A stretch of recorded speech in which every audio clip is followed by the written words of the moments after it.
Chapter 120. Pan Qingyun had straightened his back and stared at the ring. His expression was unprecedentedly serious, and his eyes were more focused than ever. It seemed that Lu Cheng was probably more powerful than he had expected. It had been more than 20 days since the end of the Warrior Sage Challenge tournament. Lu Cheng had reached the level of professional 9th pin in only 4 months. He had enough time to make another breakthrough. Since he could reach the level of professional 9th pin from amateur 1st pin in 3 months, why couldn't such a genius do more in 1 month? Moreover, he seemed to have experienced a lot of life and death battles. His momentum was not inferior to that of his fellow apprentices who made a living in this aspect. At this moment, Lu Cheng still had shortcomings in strength and speed, but the gap between him and the professional 9th pin had been greatly shortened. Plus, his control of his body, understanding of the technique of exerting force, and the proportion of power transferred between his punches and kicks and the degree of explosion were higher. These were enough to fill up the small gap. In other words, Lu Cheng had reached the standard of a professional 9th pin in all aspects except for his physical fitness. He had even surpassed this level in the fields of coordination, listening skill and meditation. All in all, although he was not invincible among the professional 9th pin fighters, he was strong enough to fight with any of the professional 9th pin fighters. And this was excluding the fact that his power of blaze was not strong enough at present. Unconsciously, Pan Qingyun regarded Lu Cheng as a young fighter who was more talented than himself. And he took it for granted. His attitude changed 180 degrees from the contempt at the beginning to a little bit too much. He has no rank yet. It is very likely that he will participate in the ranking event of professional 9th pin at the end of April. At that time, if there are only 1 or 2 applicants, it will be a narrow road. No matter how calm Pan Qingyun was, he still felt a headache. He was only officially recognized as an amateur 1st pin, and also had to participate in the ranking event at the end of April. Yenjika saw that Lu Cheng's shoes were cracked, but his figure was still standing in the ring as if he was invincible. She felt funny and distressed at the same time. She also felt that this figure seemed to be able to withstand all the wind and rain and bear all the responsibilities. I haven't given him a gift yet. She suddenly thought of this, feeling shy and sweet at the same time. In the arena, Lu Cheng, whose martial arts shoes were finally broken, felt unbearable soreness in his arms, as if he had been hit thousands of times. If he hadn't jumped back and neutralized his force when Jiang Guoxing used his killer move, Starburst, his stance would have been broken and he would have lost on the spot. His arms and hands might not be able to support themselves anymore. In the following collision, his bones would either be broken or fractured. He had no way to defeat Jiang Guoxing in terms of strength. However, in a competition, pure strength was only the main factor that influenced the outcome. It wasn't the only factor. In this situation, the brave one won't win. He forced himself to take a deep breath and did not make any adjustments. Using the desperation of a life and death battle, he took a step forward. He exerted strength in his feet and tightened his thighs. With a snap, he pulled out his right leg that was dragging behind him and kicked straight between Jiang Guoxing's legs. Geezer Shi, who was sitting in a daze, slightly adjusted his posture when he saw this. He laughed in a low voice and said, "You're quite sharp." Wang Hui from Hongluo Martial Arts School frowned and muttered to himself, "If it's Fong Tong." While Jiang Guoxing was taking a breather and preparing for the 4th explosion, he saw Lu Cheng take a step forward and pull back his leg. Instead of retreating, Lu Cheng rushed forward, showing an aura of either Jiang Guoxing's death or Lu Cheng's. Jiang Guoxing panicked and channeled the strength he had just accumulated into his right leg. He straightened it and waved it like a soft whip, whistling towards Lu Cheng. Bang! Without shoes, the 2 legs collided in midair and then retracted. Lu Cheng quickly tapped the ground with the tip of his foot and bounced his back. He immediately shifted his position and flashed to Jiang Guoxing's side. Lowering his waist, he raised his right hand and ferociously chopped downwards towards his opponent's temple. His master said that if he wanted to disrupt the opponent's explosive rhythm, he should not be foolishly facing it head-on. Instead, he should use his own characteristics to mobilize the opponent and force him into an unsuitable posture and position to fight him head-on. Because he hadn't recovered yet, He couldn't mobilize enough strength, so he could only attack the opponent's vital points. Every move was a steal, every move was dangerous. You've got some understanding. Geezer sure nodded with satisfaction. Jiang Guosheng took a deep breath, straightened his shoulders and raised his left arm, blocking the punch right beside his head.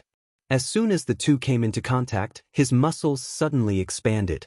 Using his back as a whip and his left arm as a guide, he made a ferocious swing, making Lu Cheng feel like he was pushed hard. He lost his center of gravity and was about to stumble to the side. The fifth explosion of fire-like invasion.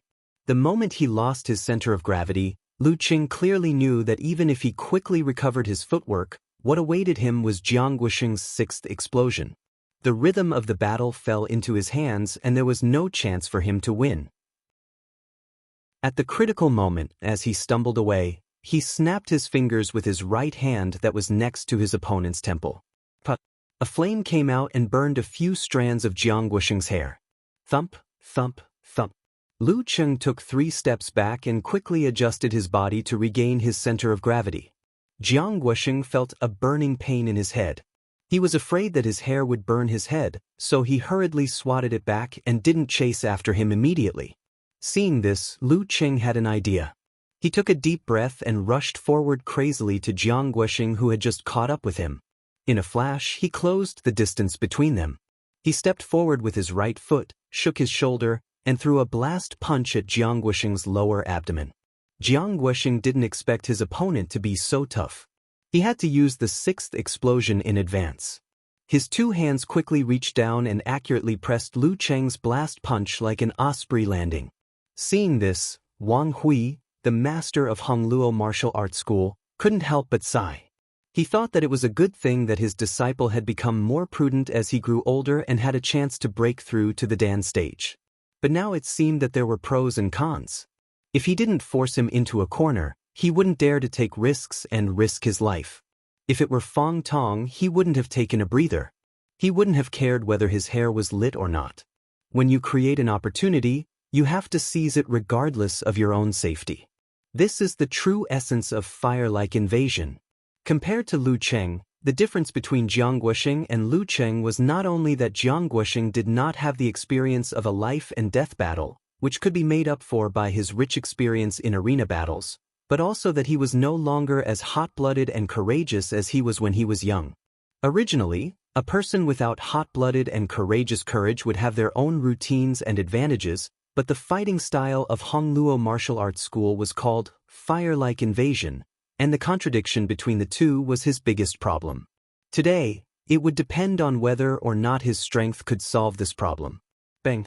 Lu Cheng's blast punch was just stopped by Jiang Guosheng. He shook his right arm and flicked his wrist, slipping out from between Jiang Guosheng's hands. He drew a small arc and grabbed the enemy's wrist. Big and small hand wrap. Jiang Guosheng wasn't someone to be trifled with. He gathered his strength and swatted with his palm, as if he was swatting a mosquito. At this moment, Lu Cheng, who had been forcefully raising his qi, finally reached a certain limit. He urgently needed to exhale the turbid qi in his lungs. His right hand cleverly dodged the slap.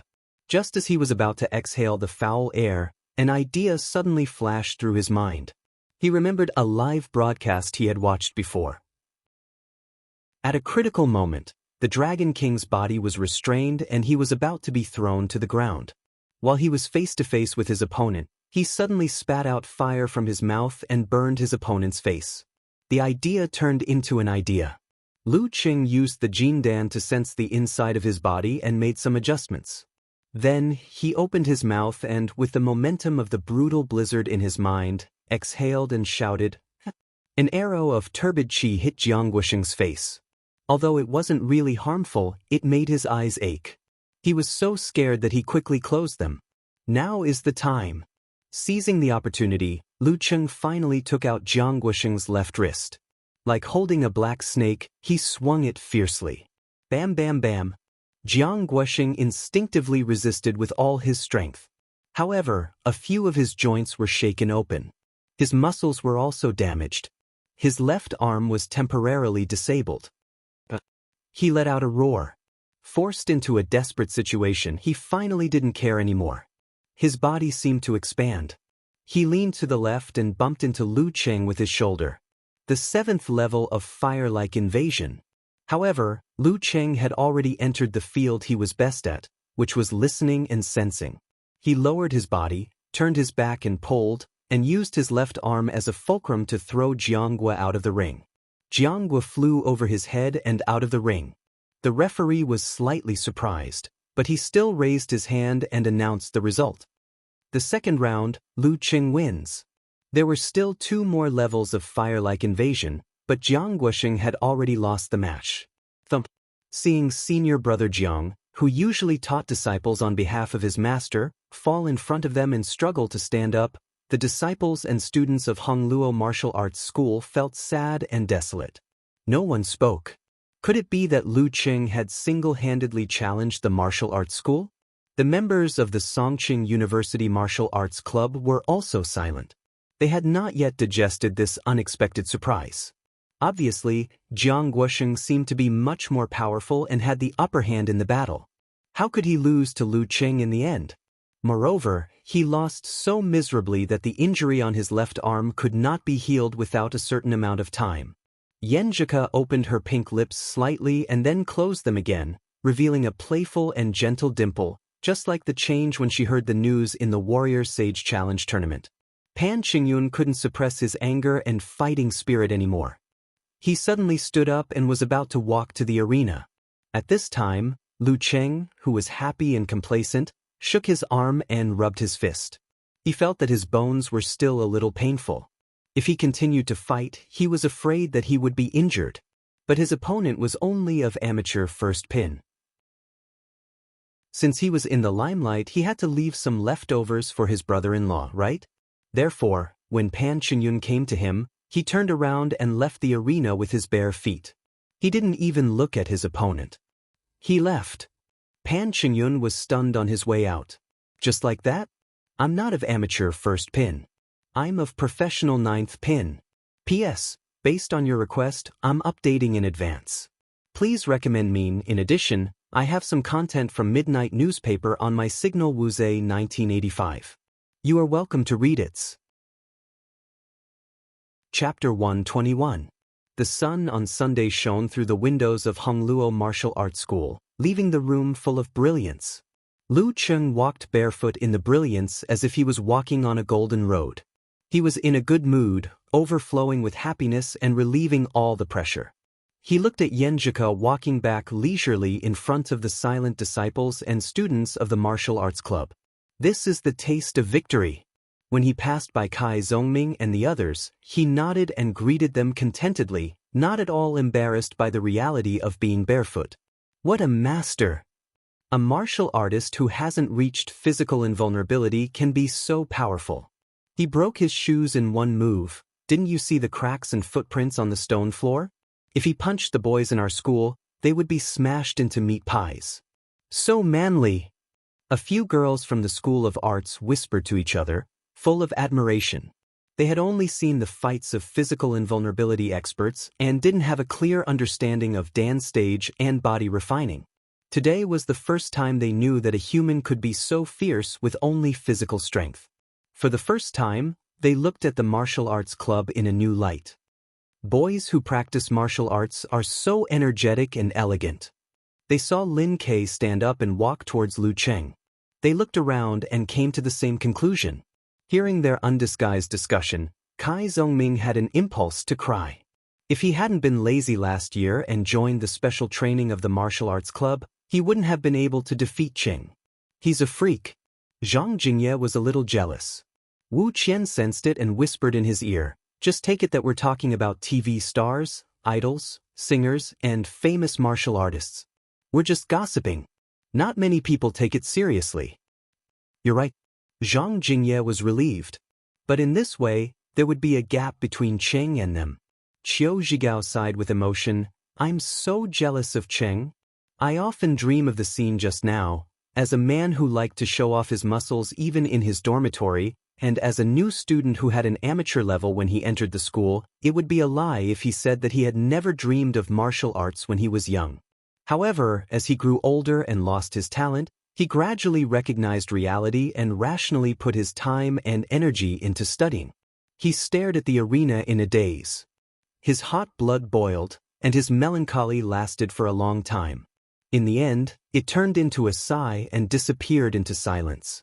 I hope Qing can go further on the path of martial arts and let me know how beautiful this glorious path is.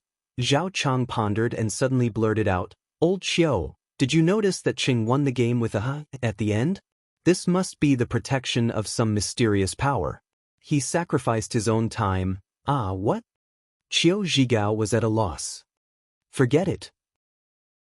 You're not a real fan. Zhao Chang lowered his voice and sighed. We've been trying to please him along the way, but we're not as impressed as Cheng's 2 matches. Qiao Zhigao chuckled and said, That's normal, just like how you like beautiful, cute and playful girls. I like to study. Zhao Chang pushed up his black-rimmed glasses seriously.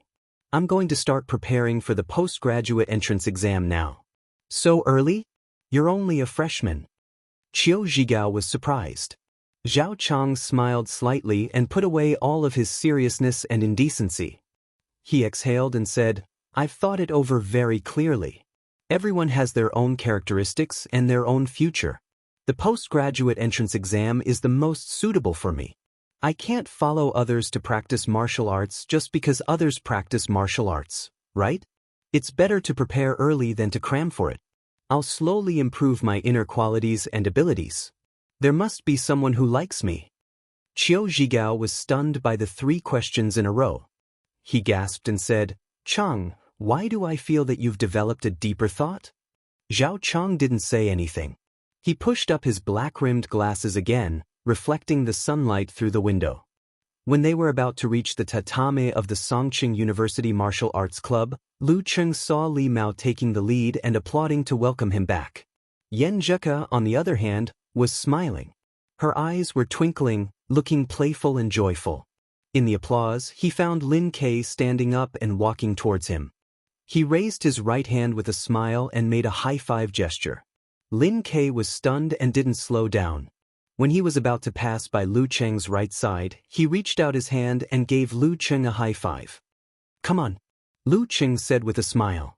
In his mind, he added, brother-in-law. Lin Kei nodded and looked over Lu Cheng's shoulder to the arena, looking at his opponent. They passed by each other. Lu Cheng returned to the tatame and sat on Lin Kei's seat. Only Guqing was between him and Yan Zheka. Awesome. Cheng, you're good. You'll definitely win the ranking event in April. Li Mao, Sun Jian and Qin Zhanghua gave him a thumbs up to express their admiration. Lu Cheng was very happy and refreshed. He was about to respond when he felt a sudden pain in his arms and hands. He quickly unbuttoned his shirt and rolled up his sleeves. He found some bruises, some red and swollen. His bones were also very sore. Are you okay? I brought some ointment in the locker room. Yan Zheka looked at him and asked with concern. What?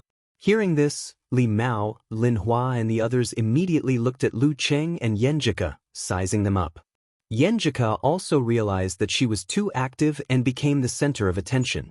She blushed shyly and looked very beautiful. Lu Cheng's heart was beating fast. Applying ointment in the locker room? 2 people together. He kept the last trace of reservation and said, Lin Kei's match is coming soon. As his teammate, it's not good to not watch and cheer for him. Sun Jian couldn't stand his hypocrisy and said, Lin Kei's opponent is of amateur first pin. What's there to watch? Go and apply the ointment. Don't leave any hidden injuries that will affect next week's match. But Lu Cheng was waiting for others to persuade him. He immediately stood up and looked at Yan Zheka. Yan Zheka had long regretted her suggestion. Feeling her face burning, she rolled her eyes at him. But after looking at his bruises and swollen face, she pursed her lips, turned her head, stood up, and walked to the locker room with a blush, avoiding all eyes. But she still walked proudly to the locker room. Lu Cheng looked at her swaying back and followed her with a wandering mind. He heard the whispers of Li Mao and the others. Tisk tisk. Junior brothers nowadays are so great. Qin Zhanghua sighed with emotion. They were all college students who practiced martial arts. Why was he single for 4 years? Li Mao also sighed. I always thought that he had no hope to win her heart. Just like how he thought his martial arts future was. In the locker room, there was no one around.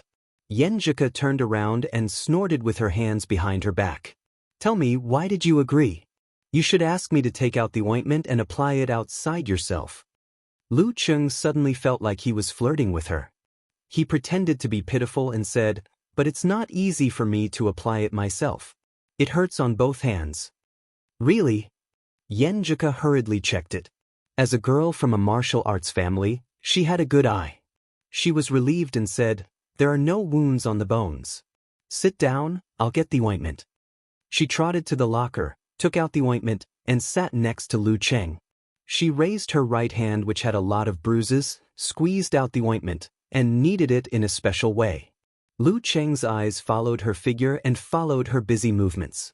At this moment, looking at the girl beside him, looking at her delicate skin, looking at her rosy cheeks, looking at her glossy lips, looking at her slightly distressed expression, and looking at her focused and gentle eyes, although the place where his right hand was being pinched was painful, he was willing to endure it.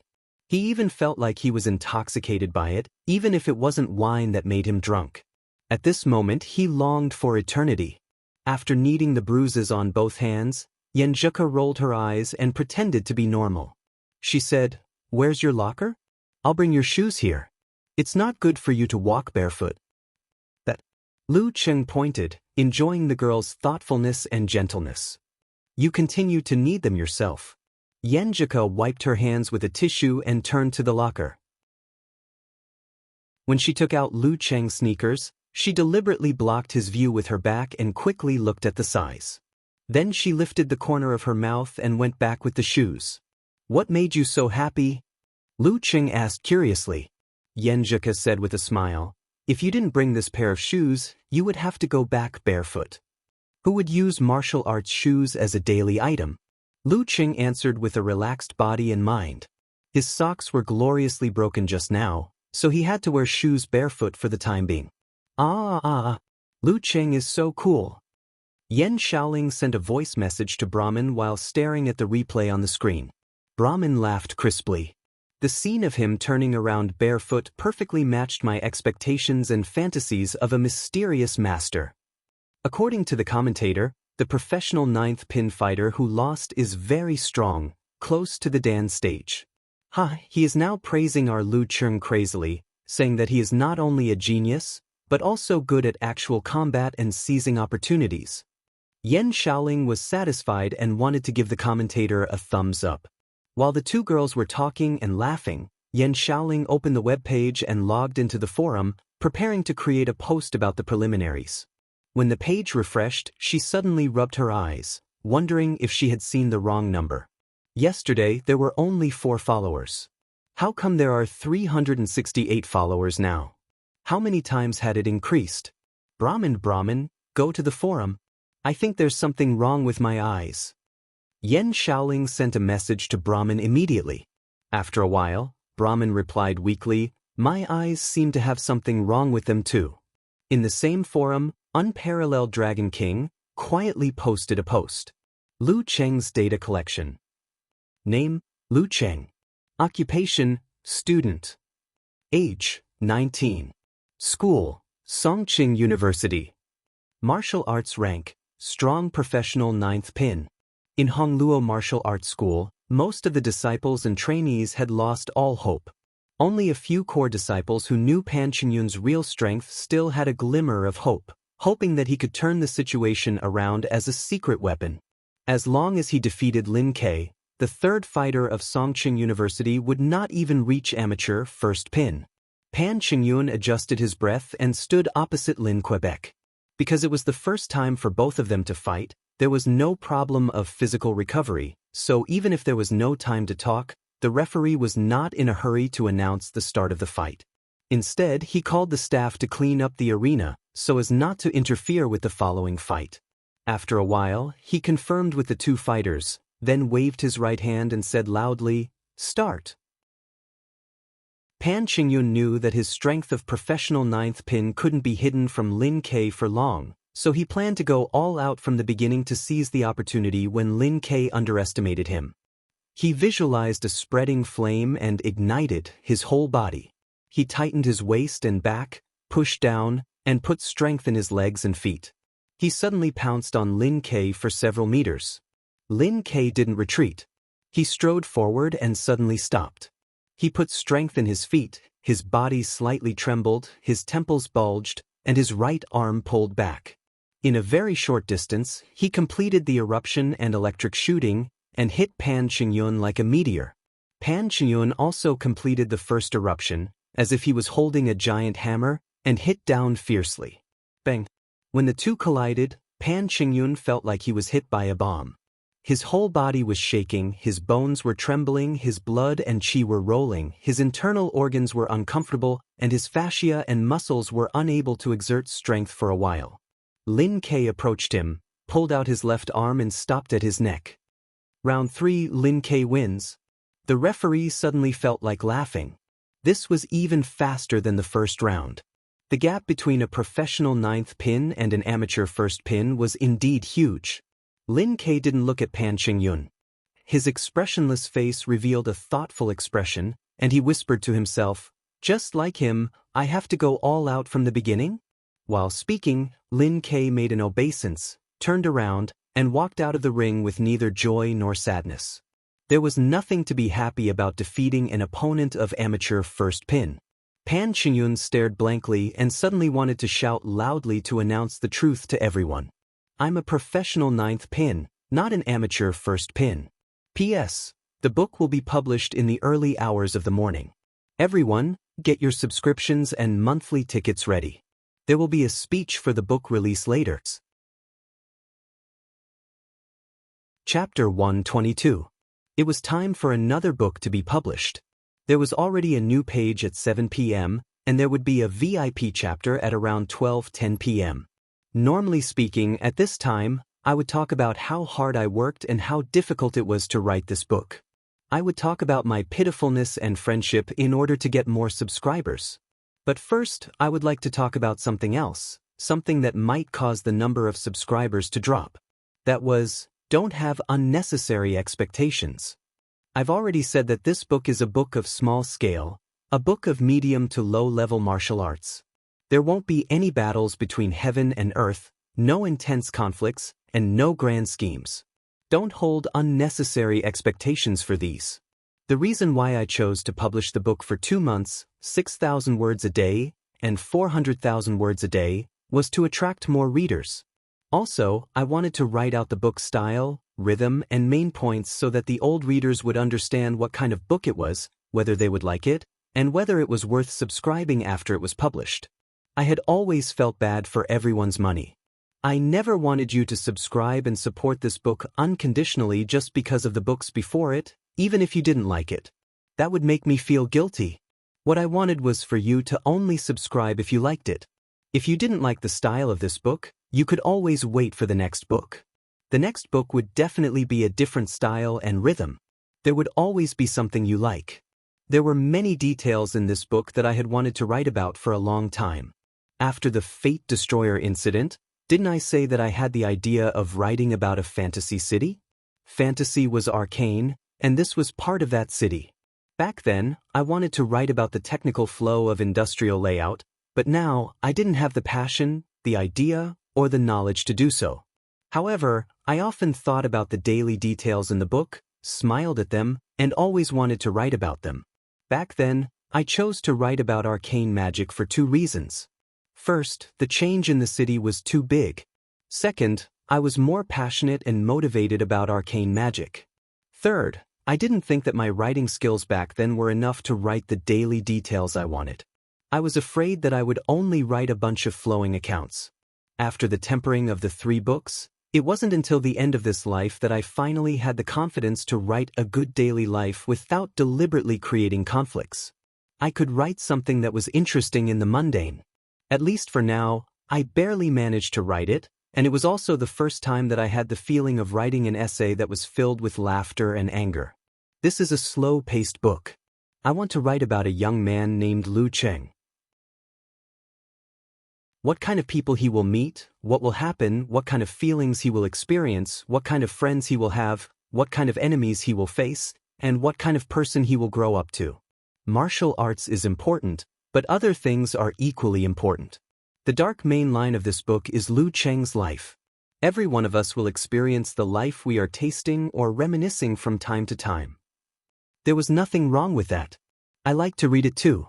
Nowadays, society was fickle and everyone was busy. The time left for reading was limited. Who would have the time to slowly create, contrast, and outline the characters? But if you read too much of this kind of thing, you would get tired of it.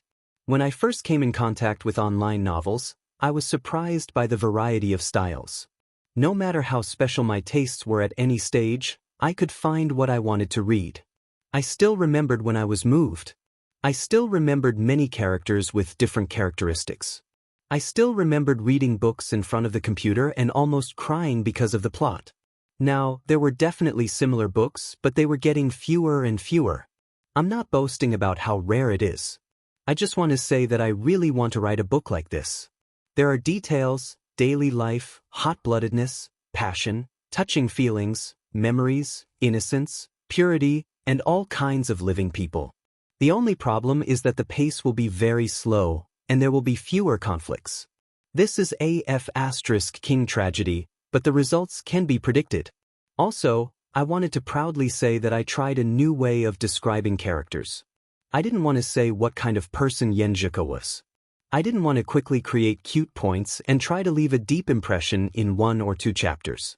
Again, I violated the requirements of online novels. Instead, I started to outline little by little, using the chat and daily details to draw this girl. If you didn't like to read the dialogue, you might miss a little bit of her beauty. I hoped that by the time I finished the outline, she would be liked by everyone. Well, about what you're worried about, I can only say that life is hard enough. I have too many regrets in the past. The book will definitely not be like this. I want to have a happy ending. This is a book that completely violates the trend and rhythm of online novels. I was actually mentally prepared for the result of subscriptions. But since I wanted to write it, then I'll write it. When I don't have to bend my back for 5 buckets of rice, when I'm still brooding over my shortcomings, when I'm still impulsive and passionate. I want to give myself a motto, and hope that I can always stick to it until I quit the online novel circle. That is, never be satisfied, always challenge. Actually, it can be said that I'm always looking for trouble. Alright, I've said a lot of nonsense. In the end, I still want to ask for subscriptions. I've never been shy about saying that I love money. I want to use my novels to earn money. I want to earn it standing. Well, I hope that my friends who like it will subscribe. I don't want the result to be too bad. As for outbursts, to be honest, the details and fighting are really hard to write. I've been racking my brain all day, looking for the feeling. Writing 9,000 is already close to my limit. I can only promise that on the first day, I'll update 4 chapters, 2 chapters in the morning, 3 chapters in the future, and at least 20 days in December. Finally, at the end, I'm asking for a monthly vote. I'm ambitious too. I still want to get a higher ranking so that more people will read this book. Also, welcome to my Weixin public account, Wuze1985. I'll release a character image in the future. Chapter 123. Wang Hui, the principal of Hongluo Martial Arts School, looked at Jiang Guoxing, who came back with a depressed face, and then at Pan Qingyun, who was dumbstruck on the arena. He suddenly sighed deeply. It was good that they lost. It was a setback for them, so that they wouldn't become self-righteous if they always stayed in the Songqing Martial Arts School circle. As for redeeming their image and making a name for themselves, there were still 6 matches left. Moreover, losing 1 match didn't mean that they couldn't qualify for the next round. Later, he would ask a familiar reporter to take a picture and publish an article. The focus would be on the footprints and cracks on the blue stone ground, so as to show that Hongluo Martial Arts School was really capable. In Songqing TV station, professional commentator Fang Juexiao and guest of professional 7th Pin Gon Le looked at each other. They didn't expect this match to end so quickly. Fortunately, it wasn't like this hadn't happened before in low-level professional matches. The TV stations would ask for a few matches to be aired at different times so that they could prepare for the broadcast. After the director's instructions, Fang Juexiao returned to normal. He smiled at the camera and said, "The third match ended so quickly. I thought Lu Cheng's victory over Fang Tong was already very fast. I didn't expect this match to be even faster. But it seems that it's quite normal for a professional ninth pin to defeat an amateur first pin, so there's no need to be too surprised. There's nothing to rewind. We'll cut to the scene later and have our reporter do the post-match interview. Today, we saw the debut of a genius fighter and got to know this student named Lu Cheng. He went from having no foundation to defeating a professional ninth pin fighter in half a year. And his fighting style is tough, crazy, and fierce. We can directly feel the masculinity, courage, and confidence of a fighter. If we give him another half a year, or even a year, I can't imagine what will happen. It seems that it's not impossible for him to reach the Danchi state. Maybe in the near future, we'll really remember this young man's name. To be honest, I sympathize with Jiang Guoxing. In the martial arts circle of Songqing, he's quite famous and his strength has been recognized.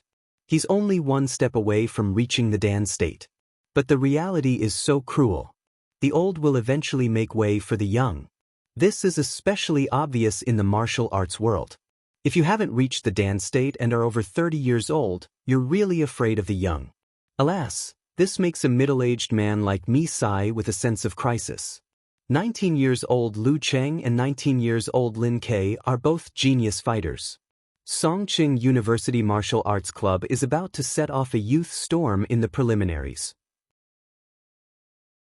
Although they're only in the body refining state now, things will really be different at this time next year or the year after.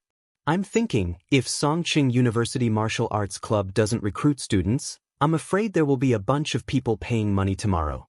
Of course, there will definitely be more students willing to join the martial arts club. After nagging for so long, let's summarize. Let's look forward to the next match of Songqing University Martial Arts Club. Well, they'll go to Yimo and fight against Fearless Squad. This is a team spontaneously formed by several local fighters. They're also the favorite to advance from the group stage. Their main fighter is Wei Xingtian of professional 8th pin, Danchi State. Well, let's move on to the next match and wait for the post-match interview of Songqing University Martial Arts Club and Hongluo Martial Arts Club. Yan Shaoling looked at the increasing number of fans. She pinched her face and finally confirmed that she wasn't dreaming. Whether a martial arts competition was broadcasted on TV or on the internet, the difference in the number of viewers was like heaven and earth. Especially for those who watched the competition online, there would always be people who would search for it. Even if it was only 1/10 or a few tens of people, they would follow it for various reasons, which was still quite terrifying. And this was only the TV stations that weren't in the top 3 video websites that weren't on the internet. When there were more people, there would naturally be different voices. Yan Shaoling soon saw a post with the title, "Lu Cheng is too ungentlemanly, isn't he? Fighting like a street gangster, vicious, ugly, and disgusting. Humph." Yan Shaoling suddenly felt that her lungs were about to explode.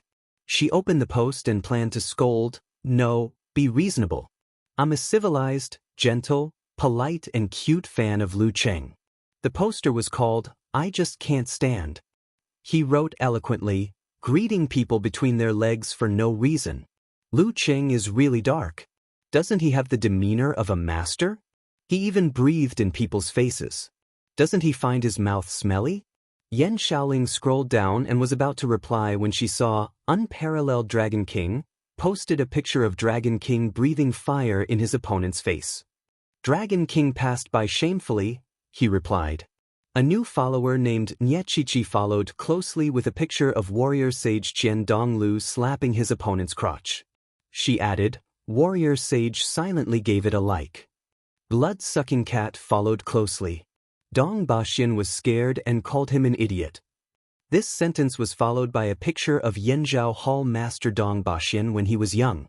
Yan Shaoling read the replies one by one. Her anger gradually faded and she was constantly amused. She felt that the netizens of her forum were so talented. She suddenly felt that it was silly and cute to reason with them in a serious manner. So she exited the forum and pushed the post reported by her fans to the top. She replied, "Come and check in, everyone."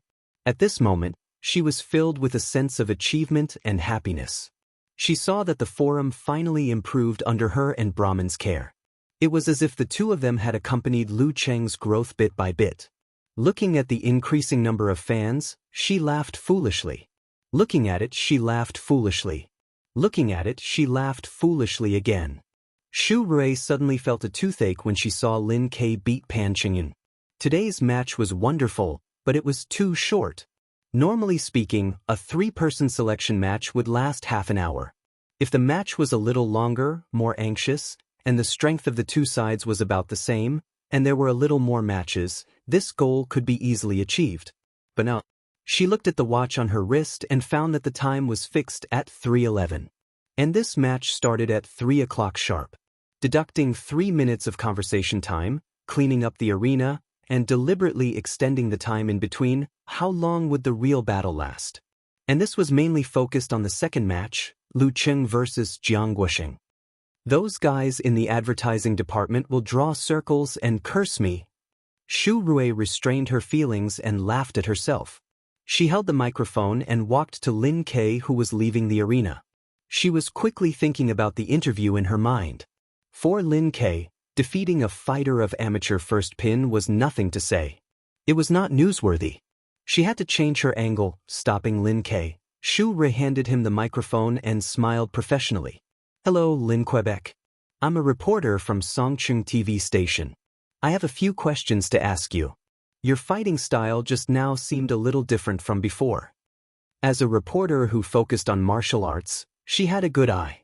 Lin Ke said coldly, "Shouldn't I go all out from the beginning? Well, you didn't do that before. And your opponent was of amateur first pin." Shu Rui almost choked. Pan Qingyun looked at them from the arena and heard the conversation. He felt sad. "I'm of professional ninth pin."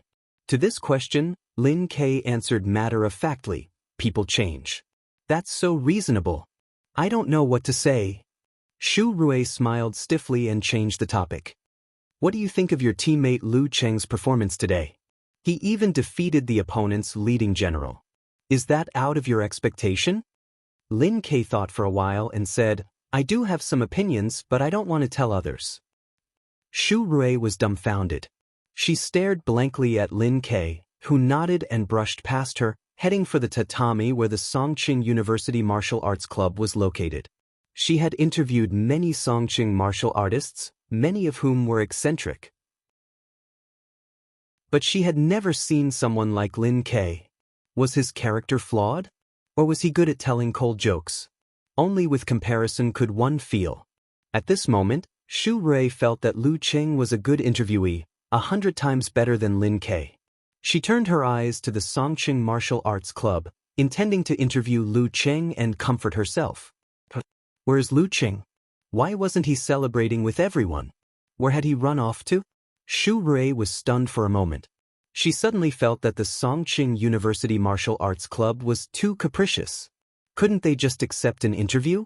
"Humph, if I hadn't proposed this competition, I would have slandered you."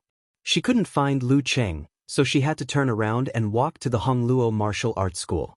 She interviewed Wang Hui, Jiang Guoxing, and Fong Tong one by one.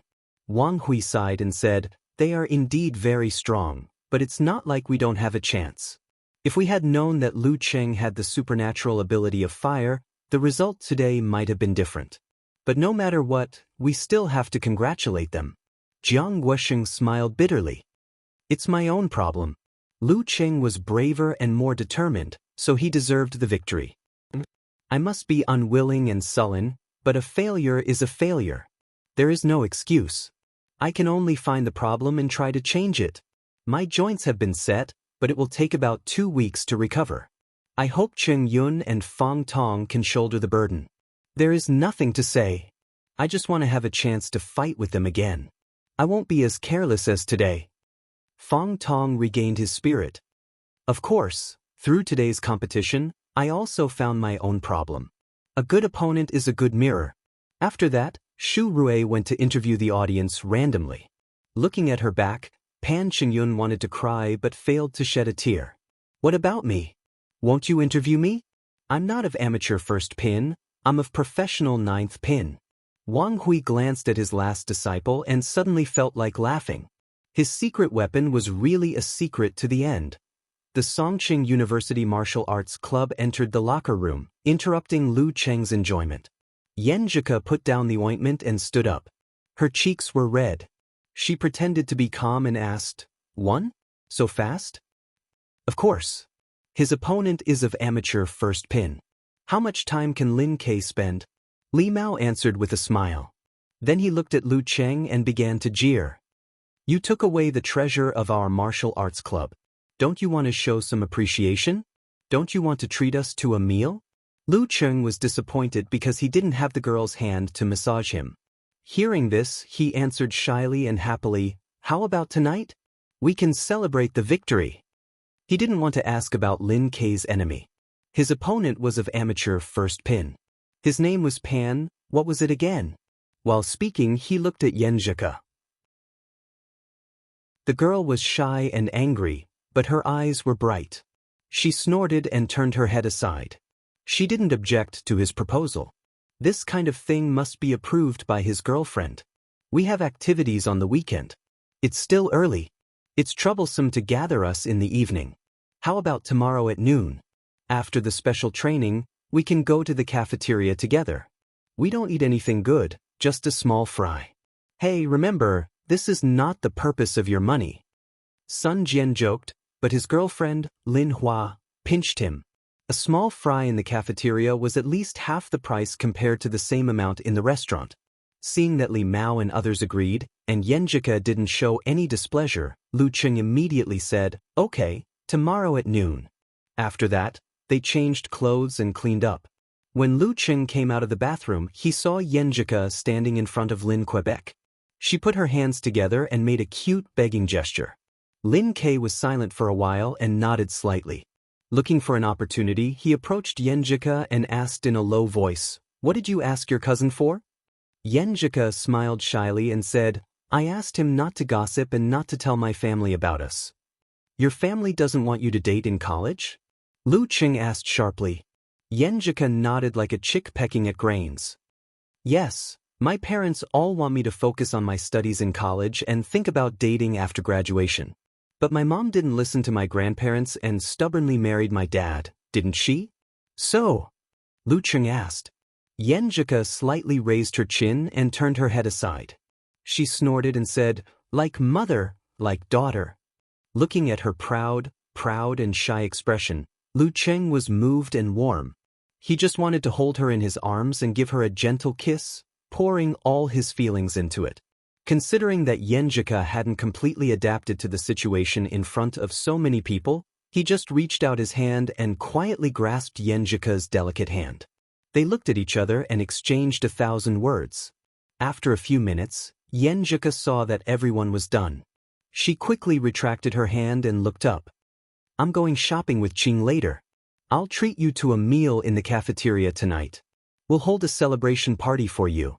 "Okay." Lu Cheng wanted to say that he would accompany her, but considering that the blabbermouth and straightforward Guqing would be in the middle, he gave up. He still had 2 pairs of martial arts shoes, which were enough for now. He didn't need to rush to buy them. When he had time, he would use this as an excuse to go out with Yenjika. Chapter 124. Clap, clap, clap. Seeing that the preliminaries had finished packing up, Geezer sure clapped several times to attract everyone's attention. This old man won't say anything about winning at the start. The preliminaries have just begun, and there are still many matches to go. We can't always be immersed in our victories. As humans, we have to look forward, right? He poured cold water on the cheerful atmosphere. Our next match is still an away game. We'll go to Yimo, which is not far away. It's only 40 to 50 minutes by train. We'll go there on the same day and come back on the same day. We'll save money for our stingy school. Sun Jian didn't get a chance to fight today and had nowhere to vent his energy. He asked excitedly, "Coach Sure, which martial arts club is our opponent?" It's not a martial arts club. It's a team formed by several outstanding local young fighters who broke the barrier between martial arts clubs. The leading fighter is called Wei Xingtian. He's at Danchi State and Professional 8th Pin. His goal is to get a place in the division and get a unique martial arts skill as a reward. There are 2 fighters of Professional 9th Pin and their substitutes are all above amateur 3rd Pin. They're the most popular team. Geezer sure took out a crumpled piece of paper from his pocket and read a few words. Although his description was very strong, it didn't make people feel that he was very serious. 1 of Professional 8th Pin and 2 of Professional 9th Pin. Lu Cheng suddenly felt that the future of this competition was not bright. However, the goal of his own martial arts club was the National University Martial Arts Competition. The preliminaries were only a way to practice. Overall, winning or losing was not important. Facing a master and suffering setbacks was definitely more rewarding than facing a weak and winning all the way. Even with such a lineup, there was still a big gap between them and Shanbei University Martial Arts Club. Whether they could beat Sanjiang College or not depended on whether they could restrain the supernatural ability of the opponent. Coach, can you tell us more? Young people were not afraid of failure and didn't have any goals for the preliminaries. Li Mao and others were not scared but asked with interest. Geezer sure coughed twice. I'll send their relevant information to your mailbox tomorrow. Take your time to read it. Why not send it today? Don't you want to leave some time to enjoy the taste of victory? Hearing this sentence, Lu Cheng and the others found it funny, but the excitement and joy of defeating Hongluo Martial Arts School was restored. They looked at each other, opened their throats, and shouted a few times, shouting out the passion and youth of Zhang Yang, victory! Songqing University will win. His voice traveled out of the changing room, making the spectators who were leaving feel bitter and aggrieved. They couldn't wait for the 2 sides to fight again. The school bus left the parking lot and slowly drove to the entrance of Hongluo Martial Arts School. Lu Cheng reluctantly waved goodbye to Yanzhika and Guiqing. He didn't board the bus until they got on the online taxi. Guiqing, that 3rd wheel. Sun Jian, who was sitting next to Lin Hua, sighed with emotion and complained for Lu Cheng. Then he turned around and said with a smirk, "Dear, it's still early. Why don't we go for a date? Seeing the sweetness between Cheng and Yanzhika reminds me of our youth. Let's go. Let's go on a date." "Screw you." Lin Hua pinched Sun Jian fiercely, but was still pulled away by him. She shyly waited for the taxi. Chen Zhanghua, Li Mao, and the other single dogs didn't say anything. They all raised their middle fingers at Sun Jian's silhouette. Lu Cheng was angry and amused at the same time. He suddenly regretted not going with Yanzhika. "Why are you afraid of the 3rd wheel?" He looked around and found that Kai Zongming hadn't got on the bus yet. When he was about to take out his phone to ask, he received a call from Little Ming. "Hey, the bus is leaving. Hurry up." Lu Cheng hurriedly reminded him as soon as the call was answered. Kai Zongming laughed and said, "I won't take the school bus back. Model worker has a girlfriend, right? He said he's going to treat our dormitory and his girlfriend's dormitory to dinner. You know, model worker's family is not rich and he needs to save money for a date. So we decided to split the bill. Do you want to go? Let's find a place to sing karaoke and then eat hot pot. In this damn weather, it's so cold when the sun goes down. Hot pot is better. Hey, are you going or not?" I don't have the space to say anything. How can I answer, talker? Lu Cheng complained, "I'd better not go. I'm going to meet Yanzhika at the cafeteria for dinner." "Hello, Ching." "Goodbye, Ching." Kai Zongming teased. "Since you're dating now, shouldn't you treat us to a meal? Model worker is so self-conscious today." I'll treat you when I'm free." Lu Cheng had decided to treat them to the cafeteria stir-fry. He had to save money and use it where it was needed most. In Hongluo Martial Arts School, Kai Zongming hung up the phone and spread his hands to Zhang Jingye, Wu Qian and the others. "Cheng is on a date. He can't join us." "A date? He got Yanzhika?" Qiu Zhigao opened his mouth and was full of astonishment. Since he chatted with Guiqing from time to time, he was certain that Lu Cheng was pursuing Yanzhika. However, he always felt that girls at that level would not be interested in Lu Cheng. Cheng's martial arts strength had increased rapidly, and he had become confident and elegant.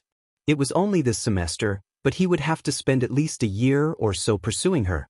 But this guy got both martial arts and love at the same time. What did he do to move Yenjika, who had so many pursuers?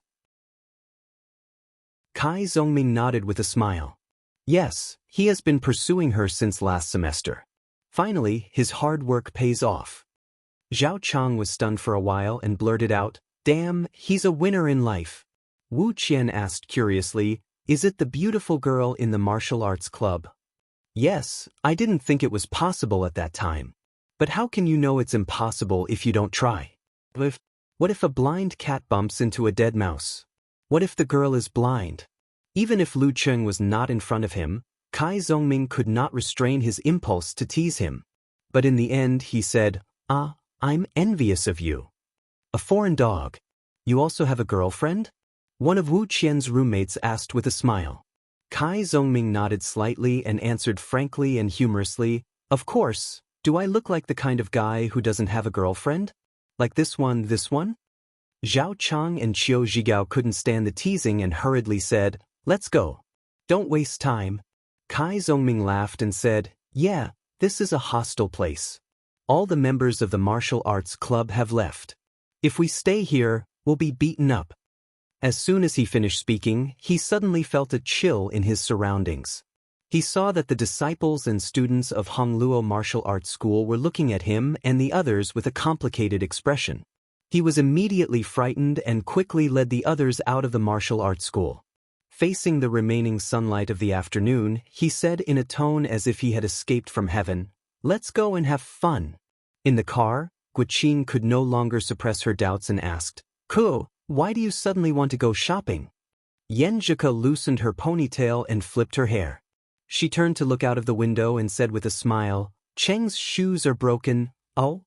Guqing suddenly understood and then said with inexplicable grief and indignation, "Do you have to stimulate a single dog like me?" My eyes were blinded by the flash. Yenjika's shyness was dispelled by Guqing's reaction. She pursed her lips and said with a smile, "Then you should get it quickly." Guqing sighed, "Why don't you have a flirting tutorial? I want to knock old Chiu out with a stick and drag him back." Seeing Guqing looking at her, Yenjika laughed and said, "What's the use of looking at me? I've never chased a guy before. You need to find a master to guide you. Qing, your facial features are actually not bad. Dress up a little and don't wear clothes that show off your arms and legs. I'm sure you can find a boyfriend." Yes, I think so too." Guqing was a straightforward and optimistic person. In the blink of an eye, she put this matter behind her. In the shopping mall, Yenjika took Guqing to shop here and there. She compared martial arts shoes carefully as if she was carrying out an important task. The school bus was running.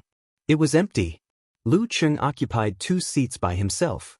He basked in the sun and took a nap. Occasionally, he woke up to chat with Yenjika. He felt warm and lazy. This was what a weekend should be like. After arriving at the new campus, he said goodbye to Li Mao, Lin Kei and the others and went back to his own dormitory. Li Mao stood there and watched them leave. The scene of the competition just now was surging in his mind. It was fixed on the scene when Lu Cheng and Jiang Guosheng fought and broke their martial arts shoes. He thought about himself and his nervousness every time. Suddenly, he felt afraid that he would be left behind by everyone and never be able to catch up with them again. Then he would never be able to make up for the mistakes he made last year. Well, if I practice a few more times, it will become an instinct. No matter how nervous I am, I can use it naturally. Li Mao took a deep breath and stepped forward. He didn't go back to his dormitory, but to the martial arts gym of Songqing University. Not long after, he carried a change of clothes and stepped through the entrance of the martial arts arena. It was not empty inside. During the weekend, many students came to exercise.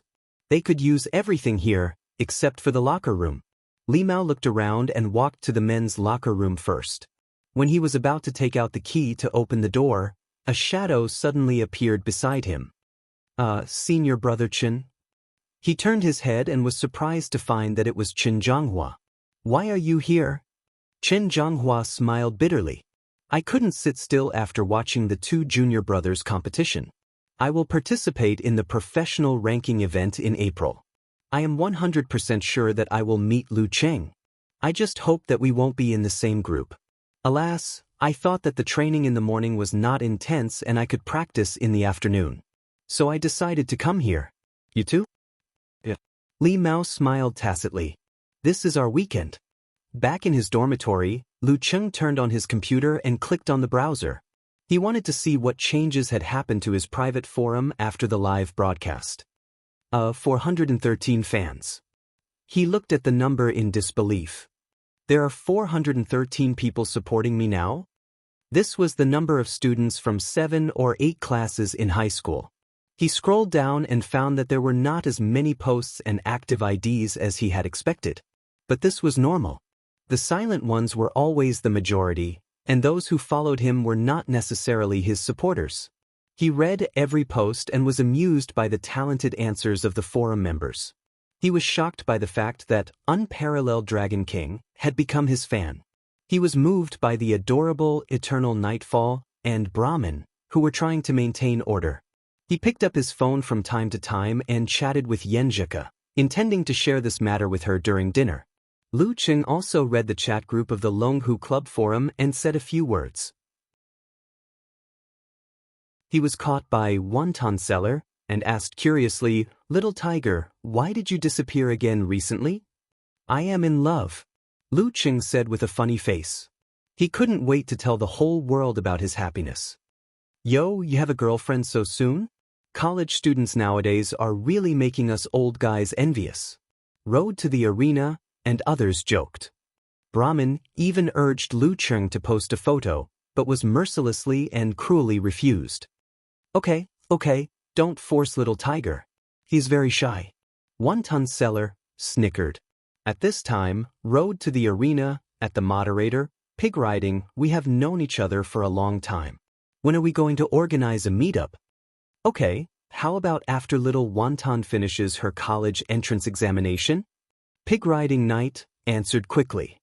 But after I finish my college entrance examination, Wonton seller said happily. The focus of the group of people's discussion soon shifted to the meetup. Lu Cheng watched silently, occasionally interrupting leisurely.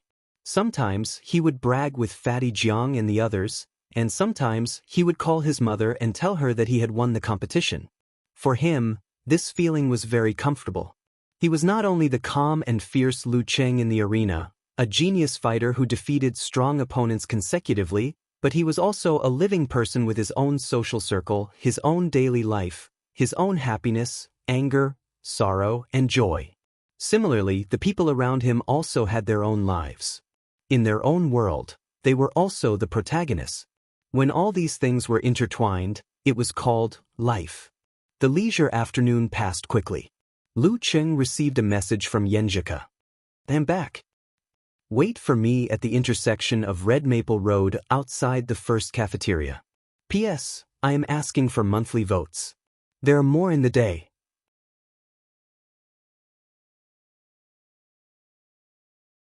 Chapter 125. Red Maple Road Crossing? Why not wait in the cafeteria? It's so cold outside. Lu Cheng was confused, but he didn't care. Wearing his daytime clothes, he quickly ran to the bathroom and put cold water on his face to make himself more energetic.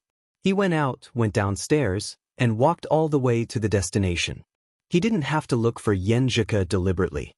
He found her among the boys who came and went in front of him. She was sitting on a wooden bench outside the red maple forest, bathing in the afterglow of the setting sun.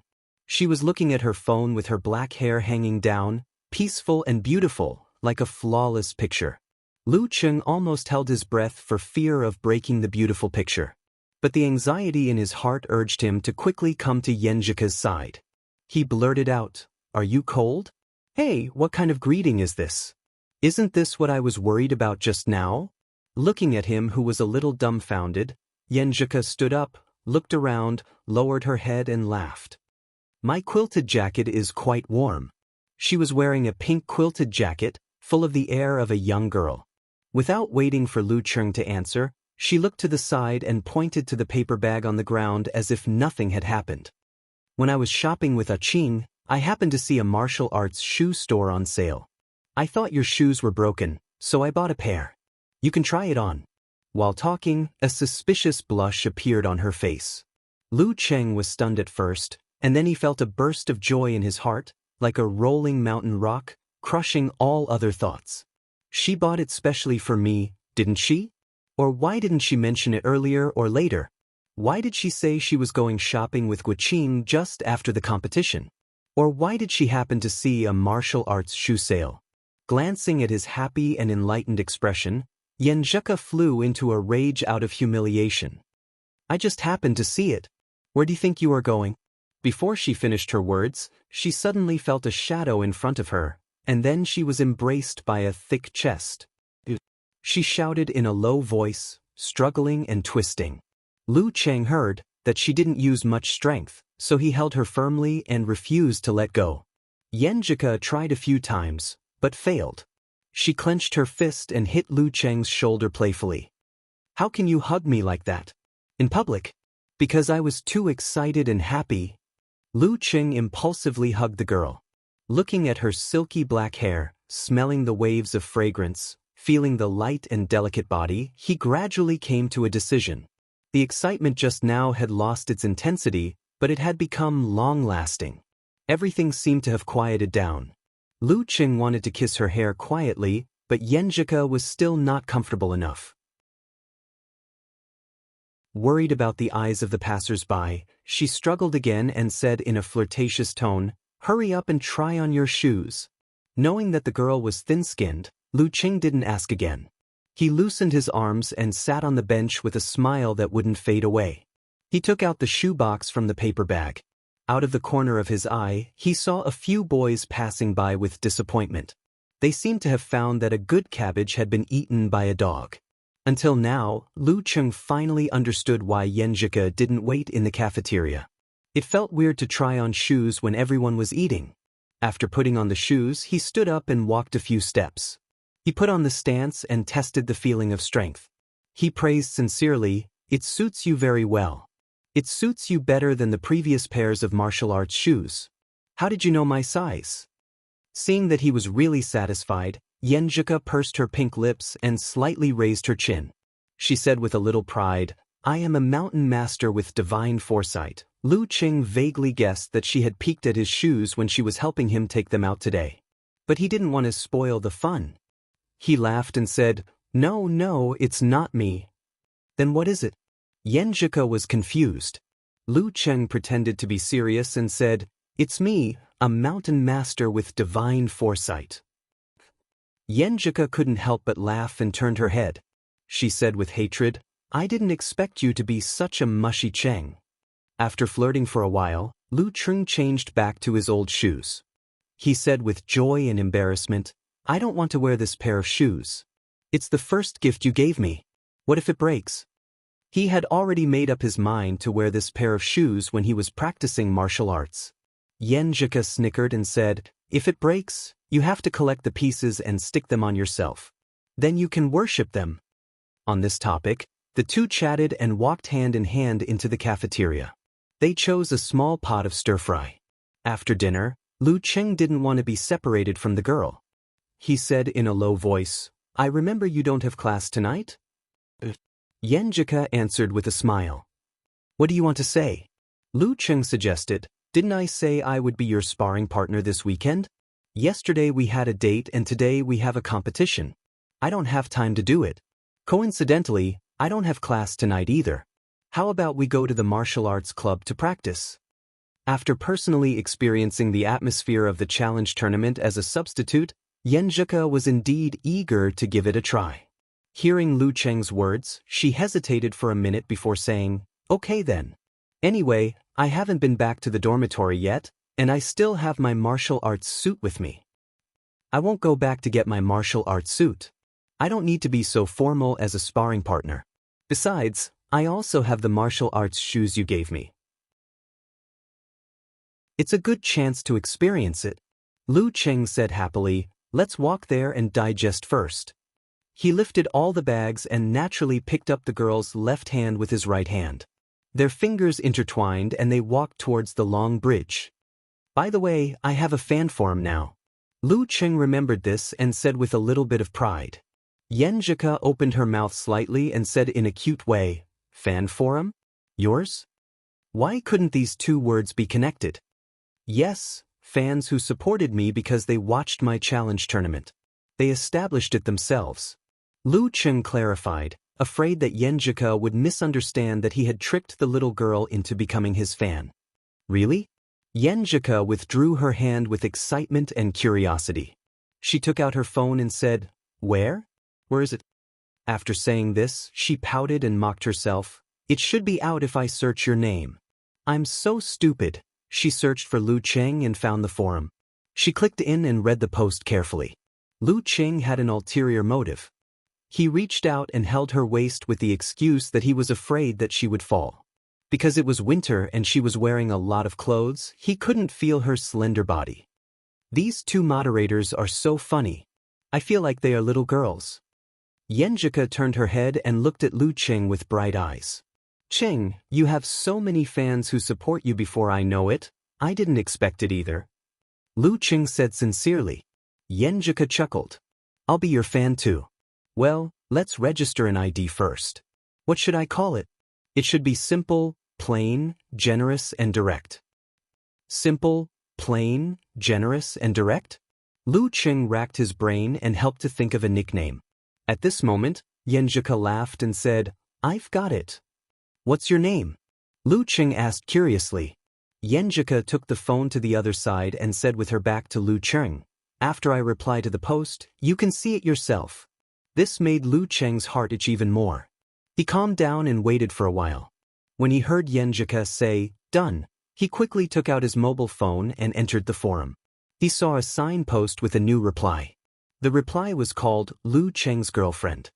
He was stunned and his mouth twitched. He looked at Yenjika with a smile. So simple and plain. So generous and direct. Of course. Yenjika smiled and raised her head slightly. In another room in another city, Yen Shaoling also saw this ID and blurted out, "My sister is so awesome." It was still early. There were many teachers and students in the martial arts stadium who came to work out.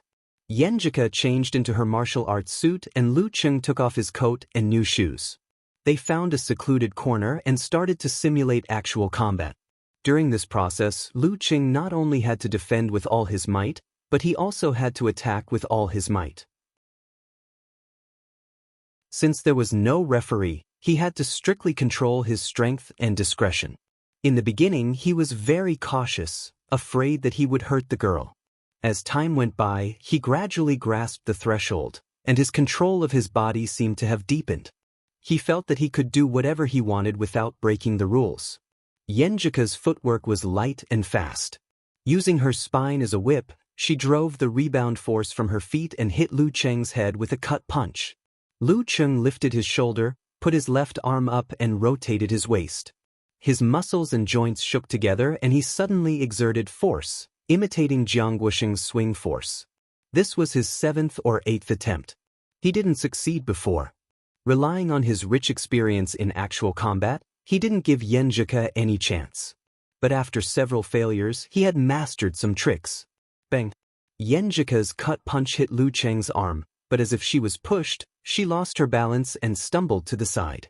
Lu Cheng was afraid that she would fall, so he caught up with her in one stride. He reached out and grabbed her forearm.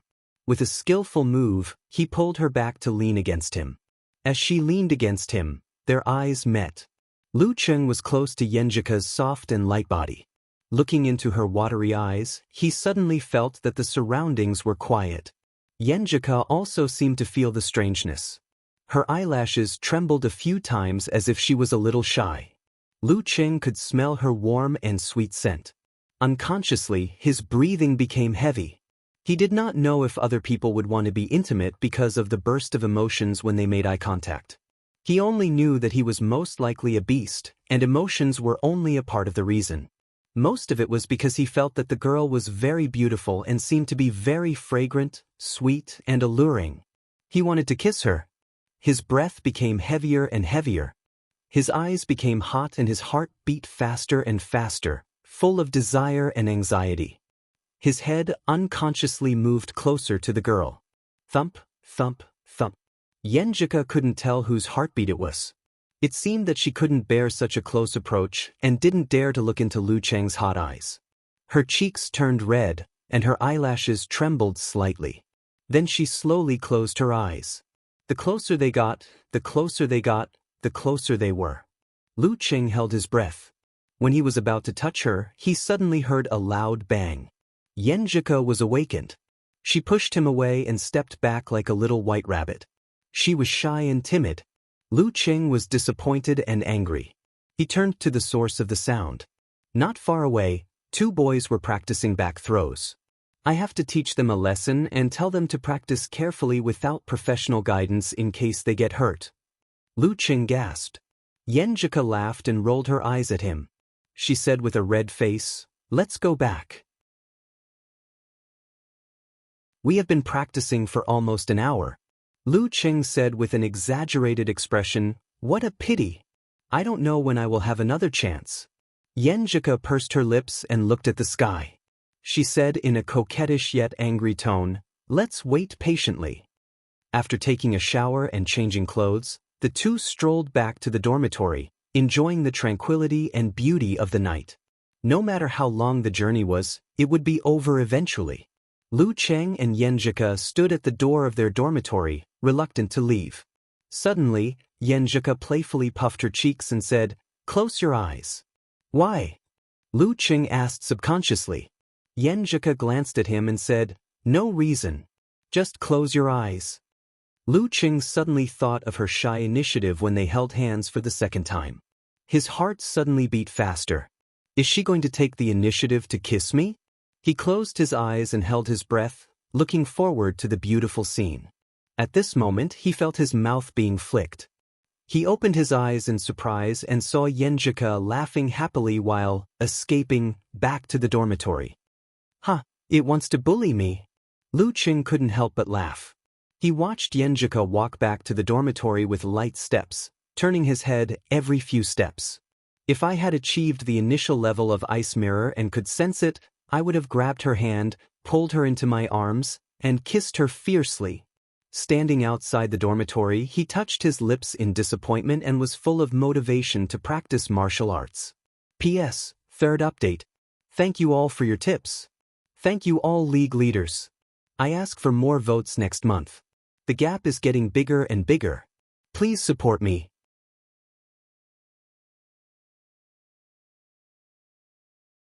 Chapter 126. The pedestrian street was brightly lit, and all the shops were still open. The pedestrians were full of youthful spirit. Lu Cheng carried the paper bag with the shoebox and slowly walked around. He calmed down and looked around with interest from a bystander's point of view. Did that guy not eat? He's wolfing down the sausages. That couple is probably his senior brother and sister. They found a secluded corner and dared to kiss until the sky turned dark. He took out his phone from time to time to reply to Yenjika's messages. He listened to her complain that she had just learned that she had to hand in her homework in advance. When Lu Cheng returned to the dormitory leisurely, Kai Zongming, Qiu Zhigao, and the others hadn't returned yet. The small dormitory was quiet and peaceful. He took out the shoebox and looked at it gently for a while. His mouth unconsciously outlined an obvious curve. A gift from Yenjika. A gift from Yenjika. After a moment of smirk, he looked for the receipt. He was afraid that the girl had spent too much money. However, there was nothing extra in the paper bag or the shoebox. Obviously, Yenjika had taken it away carefully. But it's not a problem for me. Lu Cheng smiled and turned on the computer. He searched for the brand and series and found the official website and the relevant page. So expensive. Even with the discount, it should be at least 700 or 800 yuan. He looked at the screen and said to himself, martial arts shoes were purely consumable items for professional martial artists. No matter how good the material was, as long as it wasn't some kind of black technology, it would still break down after a few intense battles. Therefore, the price of normal martial arts shoes was on the lower side. 200 to 300 yuan was already considered pretty good. Most martial artists would at most equip themselves with a pair of shoes made of better and more comfortable material for their daily training. That way, they could last for a long time. Lu Cheng looked at the pair of martial arts shoes with a little warmth and happiness. He couldn't bear to part with them. Suddenly, a thought came to his mind. I have to give her a gift too. The first gift as a boyfriend. Once the thought came to him, he couldn't stop it anymore. He looked at the screen and fell into deep thought, thinking about what gift to give Yenjika. She doesn't seem to lack anything. I can't ask Talker. The first gift has to have my own feelings. As a young man in the internet age, he subconsciously opened the search page and typed in the words, gift for girlfriend. He watched and learned carefully to stimulate his inspiration.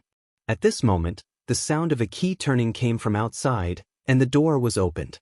A burst of noisy footsteps approached from afar. Lu Cheng withdrew his gaze and looked at the door. He saw Zhao Chang push the door open and enter. Kai Zhongming and Qiu Zhigao each supported Zhang Jingye and followed closely behind. Their faces were as red as cooked crabs, and the smell of alcohol filled their nostrils. You drank a lot? Lu Cheng laughed. Zhao Chang shook his head. It's fine. You don't know, but each of those girls can drink more than the other. If they didn't know how to restrain themselves, I would have crawled under the table today. It's not that they're restraining themselves, it's that they're smart. If they really get drunk by drinking with a few guys they're not familiar with, who's going to send them back? In the end, they still have to trouble themselves. Kai Zhongming sneered. Although his face was red, he was not drunk and was quite sober. Lu Cheng chuckled. So the model worker was targeted? Isn't that obvious? He is the star of the show today. After Kai Zhongming and Qiu Zhigao helped Zhang Jingye to sit down in his chair, one went to get a foot basin. Fearing that Zhang Jingye could not help but vomit, the other wet a towel and helped him apply it to his face. After a while, Zhang Jingye barely recovered and smiled bitterly. I always thought that my drinking capacity as a Northwest man was enough to deal with 4 little girls. In the end, I'm only a little better than Wu Qian. Your wife is also drunk? Why don't they just send you to the bridal chamber? Lu Cheng joked.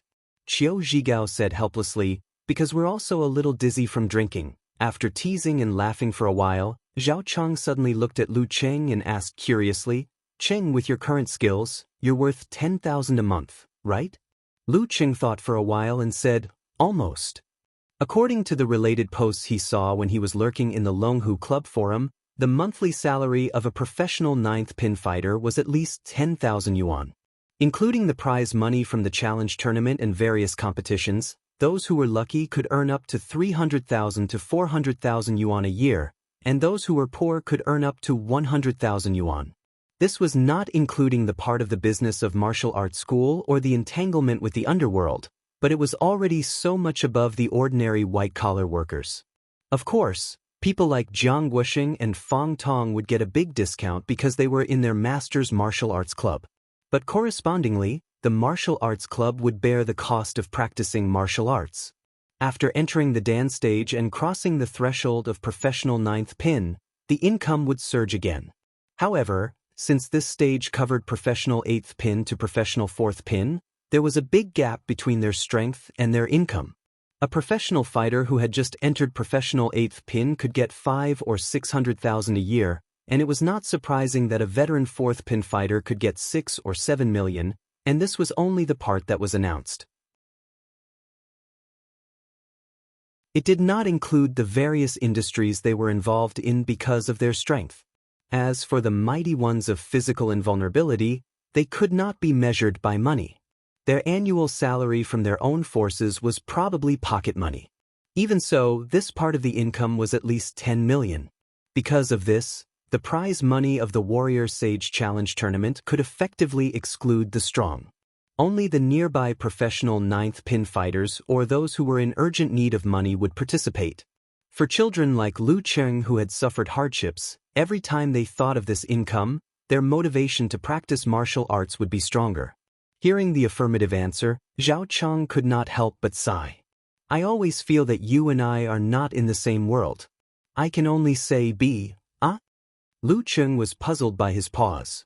Zhao Chang turned back and chuckled. Don't forget your friends when you are rich. Of course, who are we? If you master the skills, succeed in your business, and become a big boss in the future, you can't forget us. Lu Cheng followed and made a joke. After joking with each other for a while, they sent Zhang Jingye to bed and went to wash their faces and sober up. When Lu Cheng walked to the living room, he saw Kai Zhongming standing by the glass door to the balcony, staring outside. "Talker, why did you talk so little just now? It's not like you," he said with concern. Kai Zhongming smiled and said, "I'm a little sad because of your words." "What are you sad about?" Lu Cheng was puzzled and laughed. Kai Zhongming sighed and said, "I said before that I like martial arts and wanted to try if I could take this path. I mean it. My dad always wants me to go back to our small town and help him take care of his company, but this is not what I want." "Wow, you are really rich," Lu Cheng said sarcastically. "Why don't you want it? So many people are looking forward to such a good thing." Kai Zhongming shook his head and laughed. "Do you think it's good? If you always work with your parents, you will feel that you are not growing up. And you will definitely not be financially independent. How much you earn is in their eyes and under their control. Although you can ask them for money when you are not enough, don't you feel sullen? If there is a disagreement, you won't have the confidence to argue with them unless you wait until my dad retires. But he is only in his 40s and is in good health. He can work for another 20 years. Also, when I think about what kind of life I will lead in the next few years or so, I feel scared. I'm scared that I will accept reality and return to our small rundown city like a pool of stagnant water. So, I have to work hard now and try to find my own path in martial arts. If I can't, I will consider starting my own business in the future. I won't accept reality until I am exhausted." Speaking of this, he looked at Lu Cheng with a bright smile and said, "Cheng, I really envy you. You can continue to make me envy you." Lu Cheng was touched by his words and punched Kai Zhongming's shoulder. "Come on." Kai Zhongming also punched him back. "Godfather." Lu Cheng's expression suddenly became sluggish. He felt that the atmosphere was ruined by talker. He gnashed his teeth and said, "Get lost." The next morning, Lu Cheng became more and more focused on cultivation. Combined with the inward vision brought by the Jindan, he slowly expanded his senses and comprehended the ice mirror visualization bit by bit. The anxiety of not being able to get started had completely faded away. Later on, he gradually touched the edge of the Thunder Roar Zen.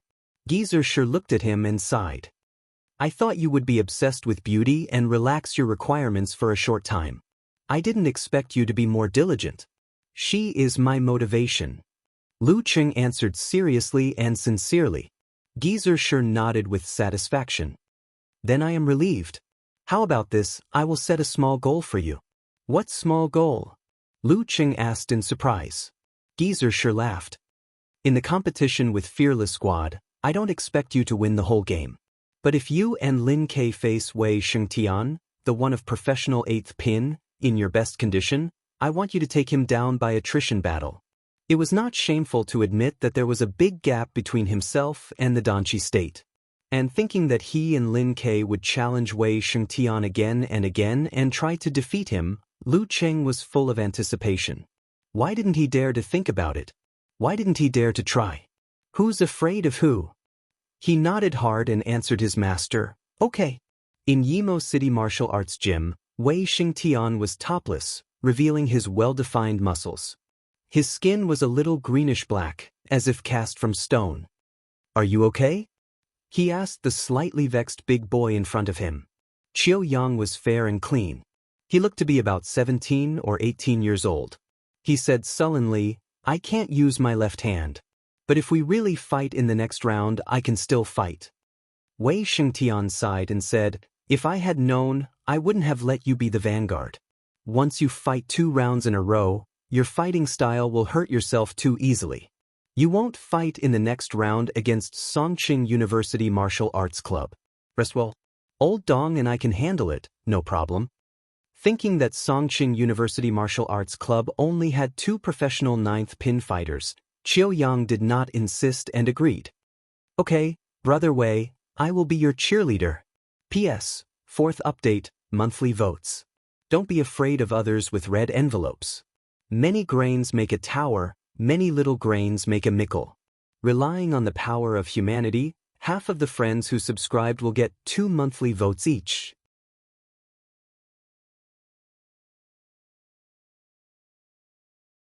Chapter 127. At noon, Lu Cheng turned on his computer and logged into his mailbox to download the information of Fearless Squad sent by his master. He had just invited all the members of the special martial arts training to a meal to celebrate the victory against Hongluo Martial Arts School yesterday, and also as an apology for abducting the treasure of the martial arts school. Because most of them were guys with amazing appetites, even if the cafeteria's single pot of stir-fry, they still ate more than 600 yuan, not including the wine he gave to Geezer Shi. After the meal, Sun Jian, Li Mao and the others found him and said that the treat was just a joke and that the main purpose was to split the meal. They wanted to give him more money. After all, they were all students without a stable source of income and lived on the money given by their families. It was really not good to eat half a month's worth of food expenses in one meal. Lu Cheng had the prize money of the Warrior Sage Challenge tournament and New Year's money, and also the living expenses that his mother specially increased to 2,000 yuan. He appreciated their kindness and said that since he had promised, he should really do it. Li Mao and Sun Jian also searched for this junior brother's information and knew that he earned a lot from the challenge tournament during the winter vacation. Seeing that he insisted, they didn't force him. After such a meal, Lu Cheng was completely familiar with the senior brothers and sisters of the senior grade. Under their teasing, Yanzhika gradually became thick-skinned and no longer shy and timid, and could proudly respond to their teasing. This allowed Lu Cheng to be close to her from time to time and didn't have to worry about her being afraid of other people's eyes. When the parties involved feel nothing about something, the onlookers will lose the fun of teasing. Recalling Yanzhika's arrogance just now, Lu Cheng wore a fascinated smile. After the download of the information, he first opened Wei Xingtian's introduction. Wei Xingtian, 25 years old, broke through to Danqi State a year ago and is classified as professional 8th pin. Majored in Bright Stone skill, good at Giant Spirit pounding skill. Bright Stone skill, a hard body skill. Starting from meditation, continuous spiritual visualization, external attacks and medicinal soup and ointment are practiced.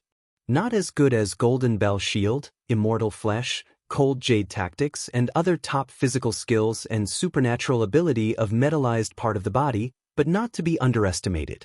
It is much better than Iron Shirt without visualization.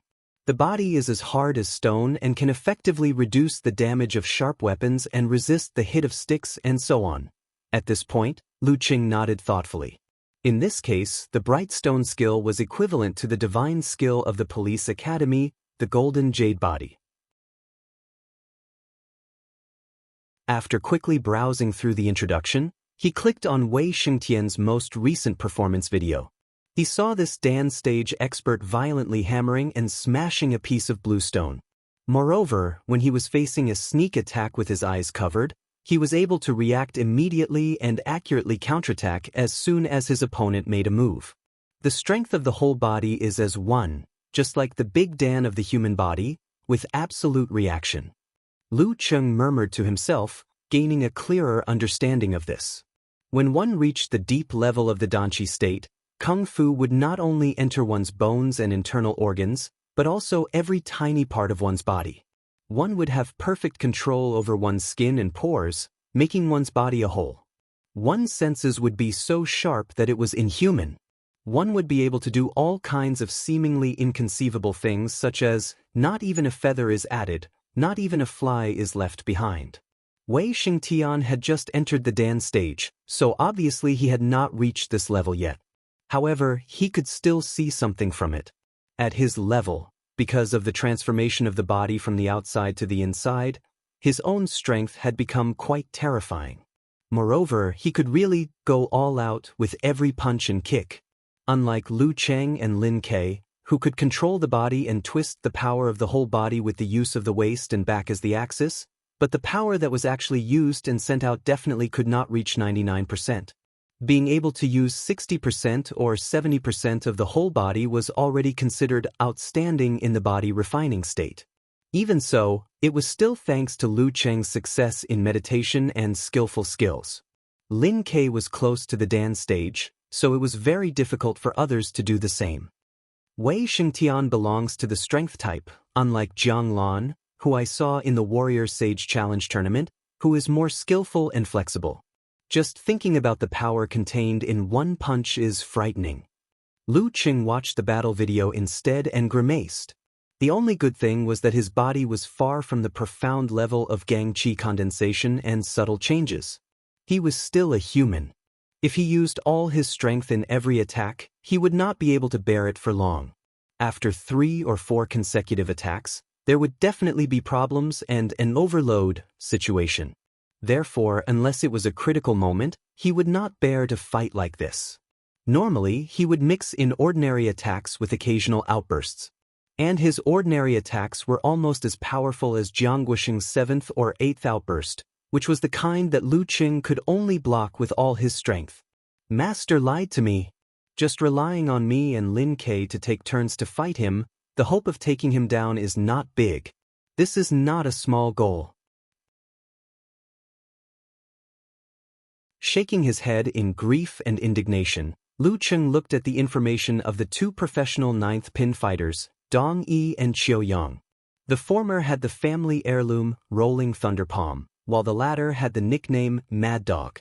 His own master had specially commented that his fighting style was somewhat similar to the unique skills of the Death Sect. After roughly browsing through, Lu Qing sent a scared to tears emoji to Yenjika. Have you seen the information? Dan's stage is so scary. The newbie is trembling in fear. Yenjika replied with a laughing emoji. Come, cry for me. Is there a reward for crying? Lu Qing asked shamelessly. Yes, there is. The reward is a slap, Yenjika joked and put on an emoji with her hands crossed under her chin. Let me tell you a piece of good news and a piece of bad news. What's the good news? Lu Qing asked curiously. Yenjika snickered and said, it is said that Qiu Yang of Fearless Squad was injured in the last preliminaries. He was injured? Why is it not in the information provided by Coach Shi? Lu Qing asked in surprise. Yenjika used an emoji of spreading out her hands and shaking her head. Maybe Coach Shi doesn't like them and is too lazy to take the initiative to collect information. I just found their last match and found this out. Quickly say that Coach Yen is awesome. Coach Yen is awesome. Lu Qing immediately replied and then asked thoughtfully, what's the bad news? Only 1 professional 9th pin left? His injury may not be serious. It's hard to say if he won't fight against us. Yenjika replied with a laughing and crying emoji. Anyway, you don't need to care about this. If you can win 1 or 2 rounds of professional 9th pin battle, it won't be considered a failure. After all, the other side has a Dan stage master. Lu Qing replied with an I'm scared emoji, but Coach Shi set a small goal for me.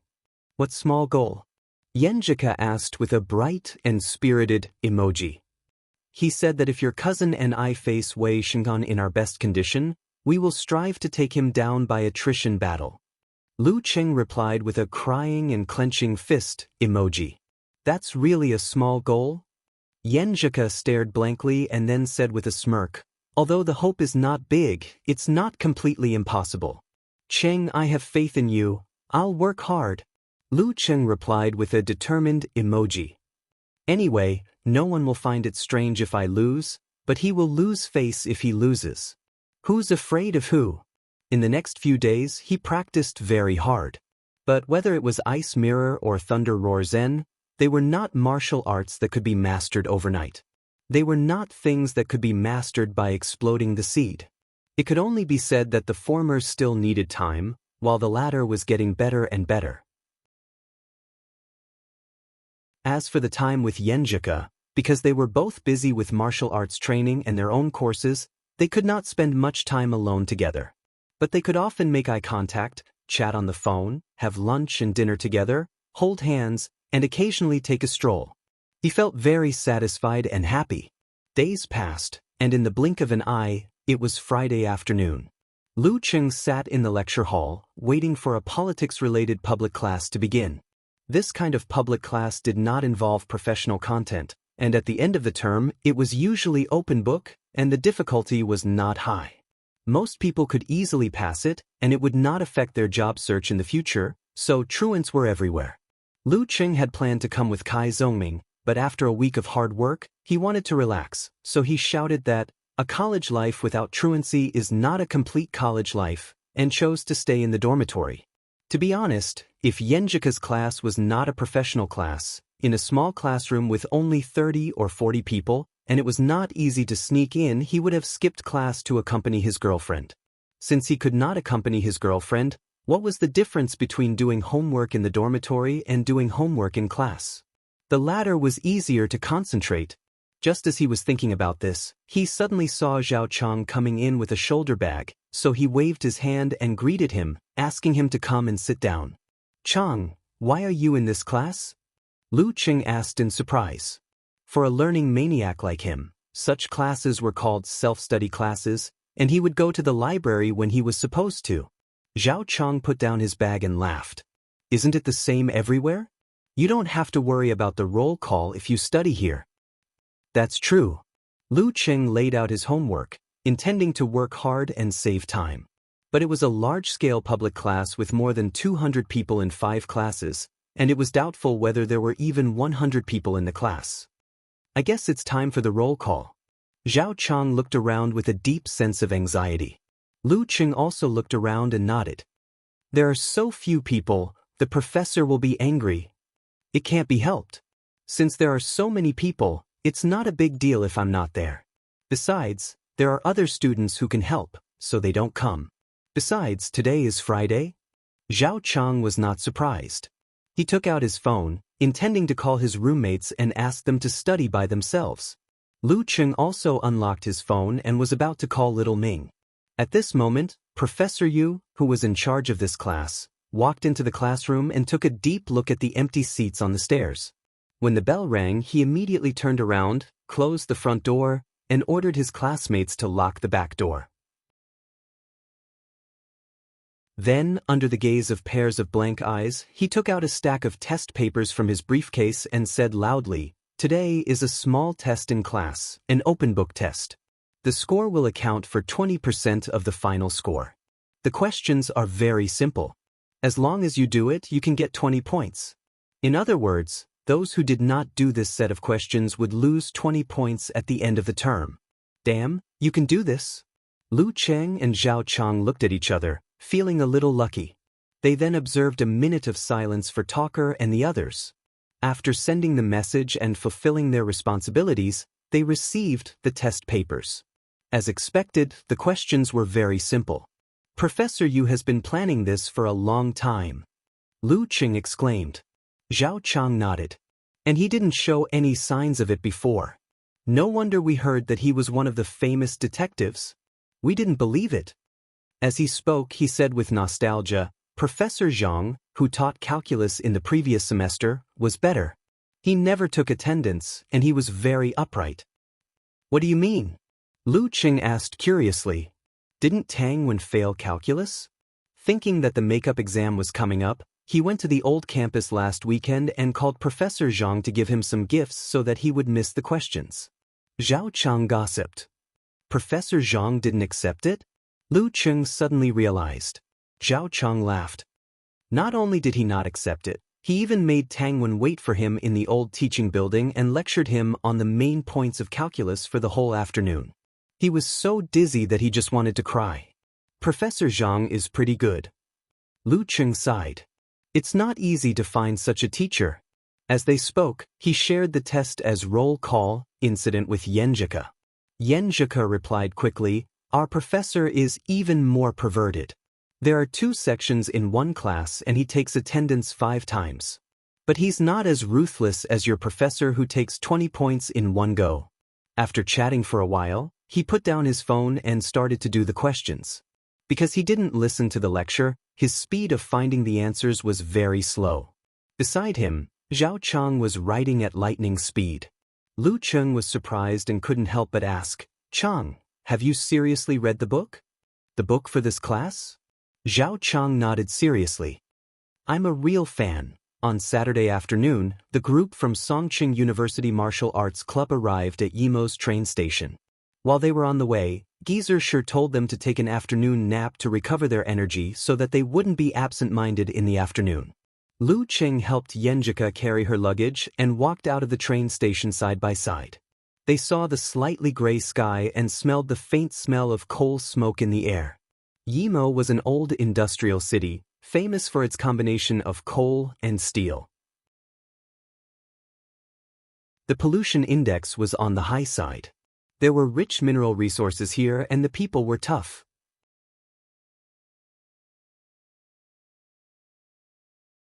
Chapter 128. The sky was foggy and the sun was cold. Led by Geezer Shur, the Songqing University Martial Arts Club members walked towards a minibus parked at the roadside. Lu Qing carried his own luggage on his back and Yenjika's small suitcase on his left hand. His right hand was intertwined with the girl's fingers, warming her delicate palm. They were at the back of the group, whispering sweet nothings as they discussed today's fighting strategy. The minibus driver opened the door of the driver's seat and greeted them enthusiastically. "You're from Songqing University Martial Arts Club, right? You're Coach Shur, right? I'm Little Chui, the one who called you just now. I'm in charge of sending you to the venue." Geezer Shur pulled up the call log and showed it to him. After confirming his identity, he chuckled and said, "Yimo's organization is pretty good. I thought I'd have to take a taxi myself." This was also the question and surprise of Lu Qing and the others. They didn't expect that there would be a person specially assigned to pick them up at the station. The driver said with a smile, "Coach Shur, you're too kind. This is a grand occasion for Yimo's martial arts world. It's not easy to see the hope of winning a division in the preliminaries. Everyone is very enthusiastic and the government has specially sent people to coordinate and organize this." That's true. Yimo's martial arts atmosphere is very strong. If we're talking about overall strength, there's hope for the top 8 in the final stage of the preliminaries. It's just that, TSK, there are a lot of martial arts schools and many families. No one is willing to submit to another, so they can only compete on their own. Geezer Shur had some understanding of Yimo. The driver nodded vigorously and said, "Coach Shur, you're right. If it weren't for Invincible Wei coming forward to organize and challenge each and every one of those seniors, Yimo would still be in a state of disunity. Sigh, even so, Fearless Squad has gathered at most 50 to 60% of the talents. If the entire martial arts world were to work together, there would be at least 2 Dan stage fighters and 5 to 6 professional 9th pin fighters." Invincible Wei? Sun Jian, who was beside Geezer Shur, asked curiously. The driver chuckled and said, "In our local area, Wei Xingtian's reputation has always been resounding. This time, he won all the challenges and could be considered invincible in Yimo. Hence, everyone gave him the nickname Invincible Wei. My apologies. All right, everyone quickly get in the car. It's quite cold outside." Invincible Wei. Hearing this nickname, Lu Qing felt a surge of emotion and yearning for it. Yiyang had 3 districts and 7 counties under its jurisdiction, with a total population of more than 5 million people. Furthermore, the people there were tough and valiant. There were many martial arts schools and many inheritances. To be able to defeat all the local martial artists without defeat, and to be called invincible among the 5 million people, just thinking about it made one feel a sense of pride and heroism. And I have a small goal. I want to team up with Lin Ke and defeat this Invincible Wei. It feels similar to Xiushan. There should be a secret government organization. Yenjika whispered in Lu Cheng's ear and walked along the aisle to the back row. Lu Cheng felt the girl's breath brushing past his ear, tickling his heart. So he moved closer and whispered, "Coach Yen is right. However, the martial arts ethos of Xiushan is not as good as that of Yimo, and the strength of our martial artists is also far inferior. Our attitude towards the government is more respectful and obedient."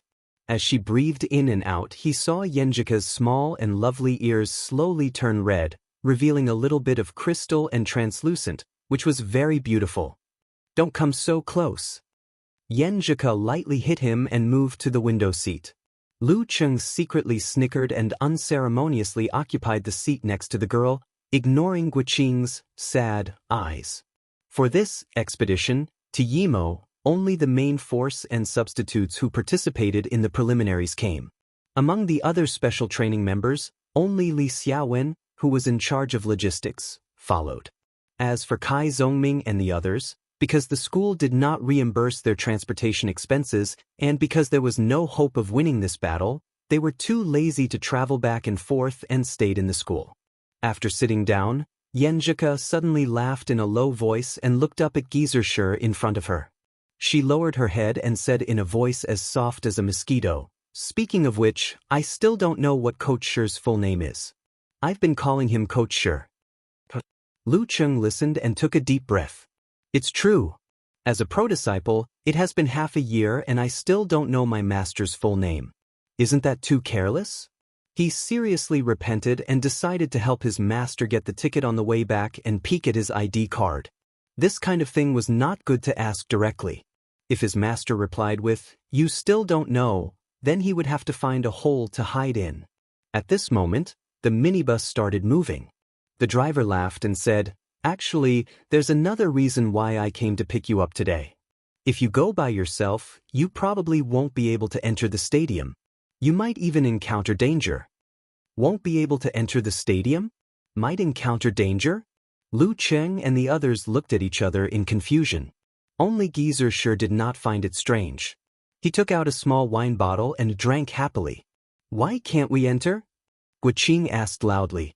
The driver laughed and said, "You'll know in a while." This wait lasted for 20 minutes. When the minibus arrived at the entrance of Yimo City's martial arts arena, Lu Cheng saw a crowd of people. Some of them were holding small trumpets and were happily blowing into them. The humming sound echoed in the surroundings. Some of them were knocking on the nearby iron railings and other objects, making rhythmic thumping sounds. They all looked like they had too much energy. At a glance, there were at least a few thousand people. When there were more than 10,000 people, there was no end in sight. In the open space outside the martial arts stadium, the thousands of people gave the Songqing University Martial Arts Club students a similar feeling. They all subconsciously held their breaths. When the crowd waiting to enter saw the minibus driving to the side door, they understood that the Songqing University Martial Arts Club had arrived. With a whoosh, countless spectators rushed over and surrounded the minibus, leaving only a narrow passage, making the minibus move as slowly as a crawling snail. One face after another moved closer to the window, opened their mouths, and shouted loudly, "My lord, go back! Go back! Go back, Songqing's leeches! Go back, hairless brats!" The sound penetrated the window, deafening. Mouths opened and closed, revealing red tongues and white teeth. Sun Jian, Li Mao, and the others who had not seen much of the world were intimidated. Under this sudden change, they felt like they were in the end of the world, relying on the fragile minibus to resist the countless zombies.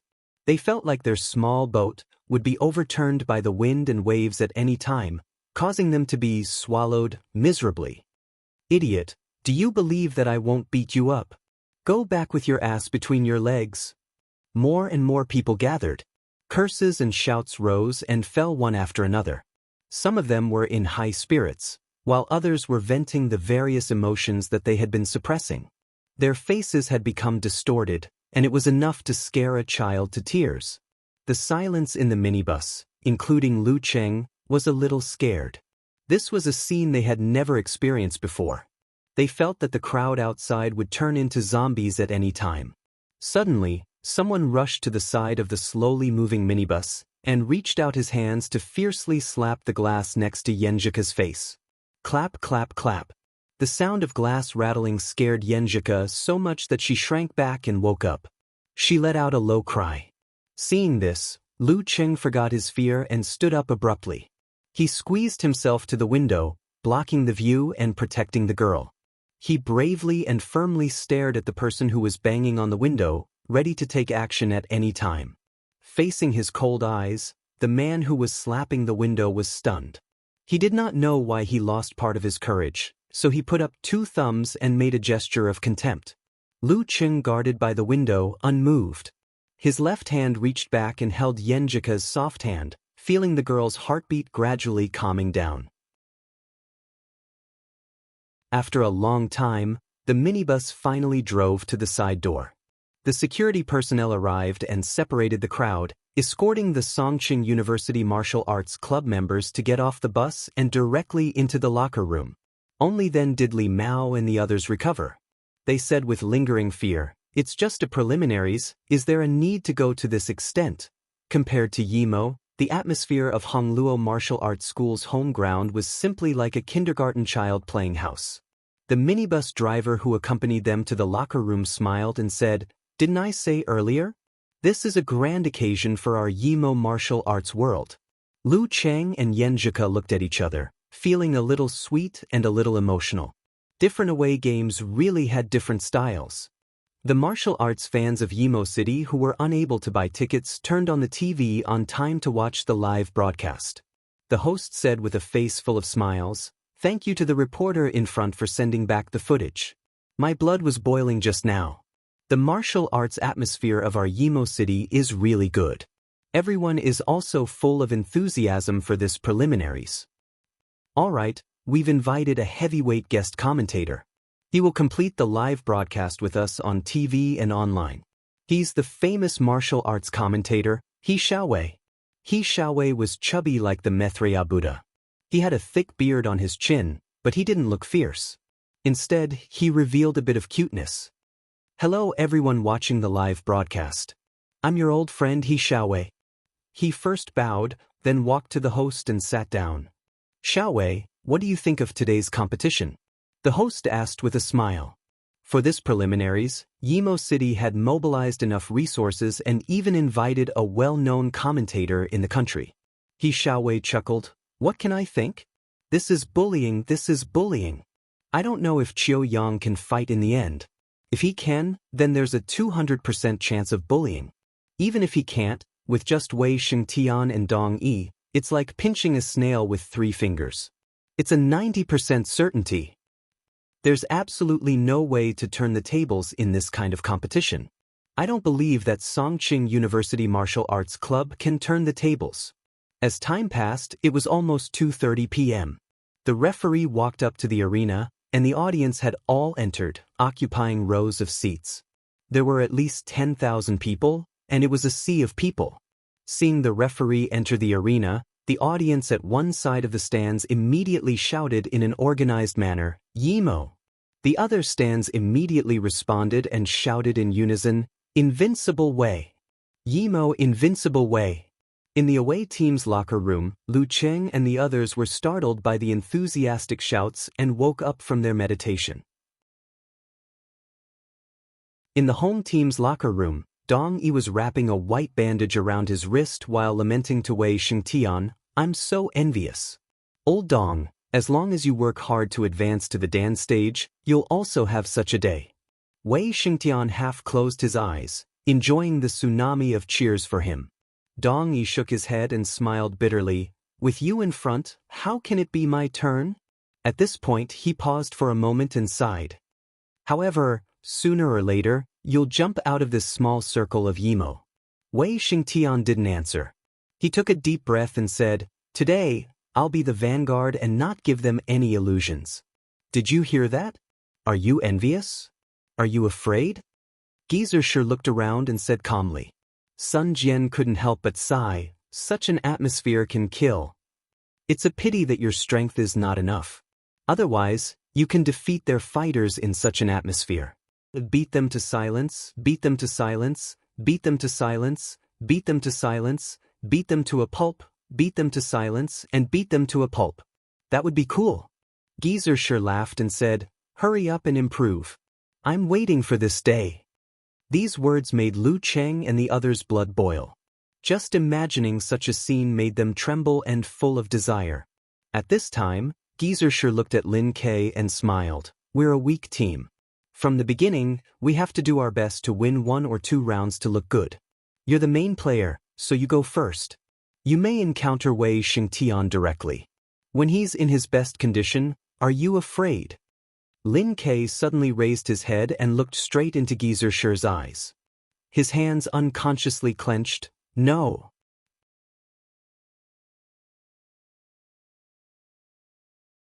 Chapter 129. Geezer Shi and Lin Kei looked at each other for a few seconds and suddenly laughed. Good. It's good that you're not afraid. A newborn calf shouldn't be afraid of a tiger. Then he looked at Lu Cheng and clenched his fist, which was rare for him. You're the second one. Lin Kei is the hammer to open up the situation. You're the chisel to follow closely behind. Even if it's an iron wall, you have to make a hole for me. Lu Cheng was young and vigorous. His blood boiled and he said without hesitation, Good. Geezer Shi nodded with satisfaction and clapped his hands. As long as you can make a hole, dampen their spirit and suppress their shouts, I'll take it as our victory today. Next time, we'll come back and break through this place fair and square. Sun Jian, you have to prepare carefully. You'll definitely have a chance to fight today. Do your best. Coach. Sun Jian was a little nervous and excited. It was both scary and exciting to fight in such an atmosphere. After encouraging the morale and arranging the order, Geezer Shi glanced at his watch and said, There are still 10 minutes left. Don't rush out. Do a warm-up in the locker room. Stretch your muscles and get familiar with the feeling. As for the fighting style, I've already explained it in the morning training, so I won't repeat it. After practicing Thunder Roar Zen for more than a week, he gradually grasped the threshold of the skill. If he wanted to use the vibration force, he had to have an explosion process when he hit his opponent. It was just like the explosion of a bomb after it hit the enemy. Thus, it would create a shock wave that would spread from one point to the other and create a vibration. In order to achieve this, the force had to be withdrawn and compressed in advance, and it had to be maintained until hitting the enemy. It couldn't be used as an explosive force or a driving force for punches. This was a big test for the control of the body, the control of the muscles and the skin.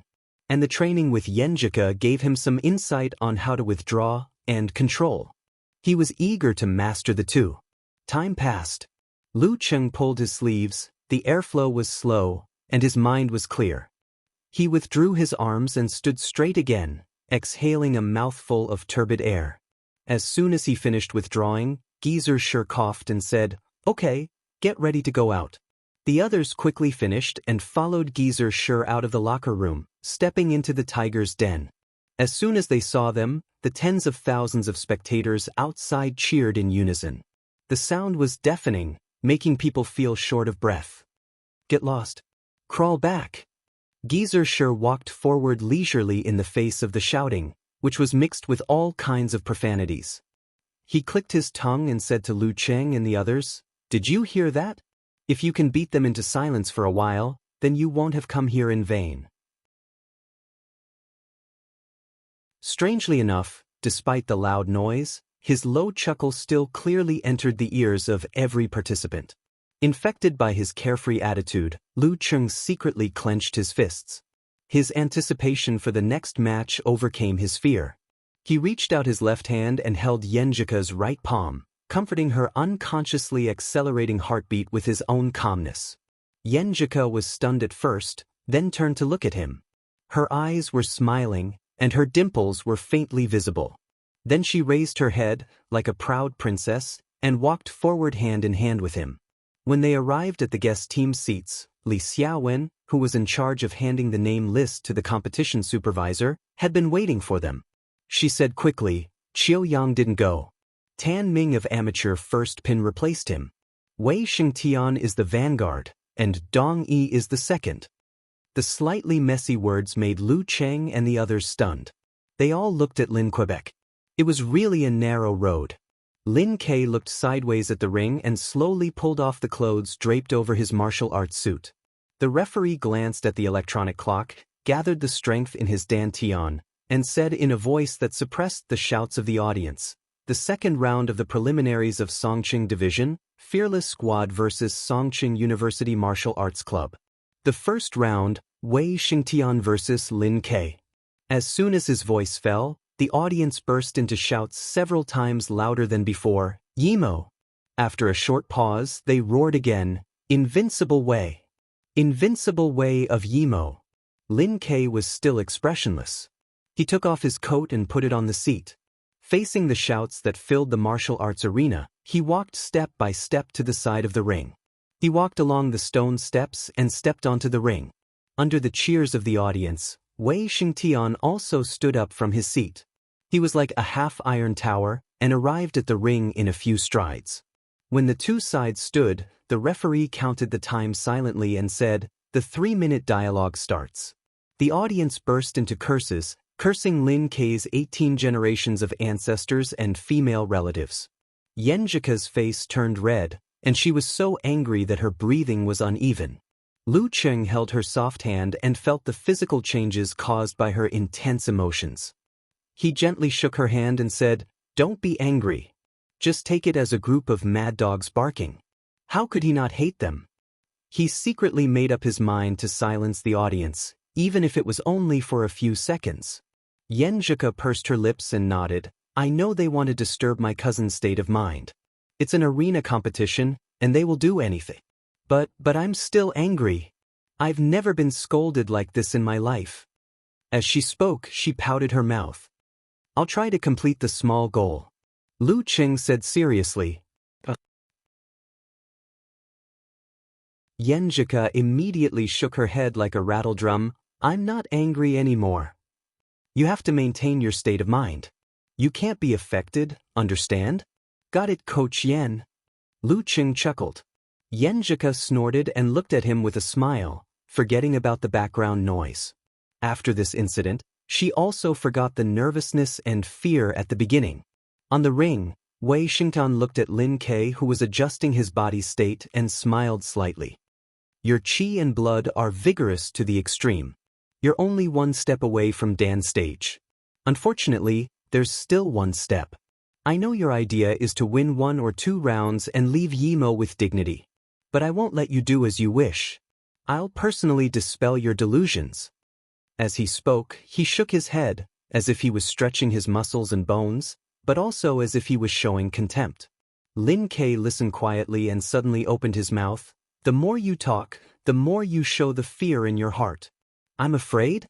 Why would I be afraid of you, a professional 9th pin guy? Tell me why?" Wei Xingtian felt funny and angry at the same time and snorted disdainfully. However, Lin Kei didn't respond anymore. He was like a Buddha carved out of stone. No matter how he was provoked, he didn't have any emotional fluctuations. After 2 minutes of ridicule, Wei Xingtian suddenly stopped because he found himself a little impatient. The other party had clearly only said one sentence, and it had actually caused him to become impatient. He had a good grasp of people's hearts. Retracting his state of mind and adjusting his breathing, Wei Xingtian regained his state of mind. At this moment, the referee raised his right hand and shouted, "Begin!"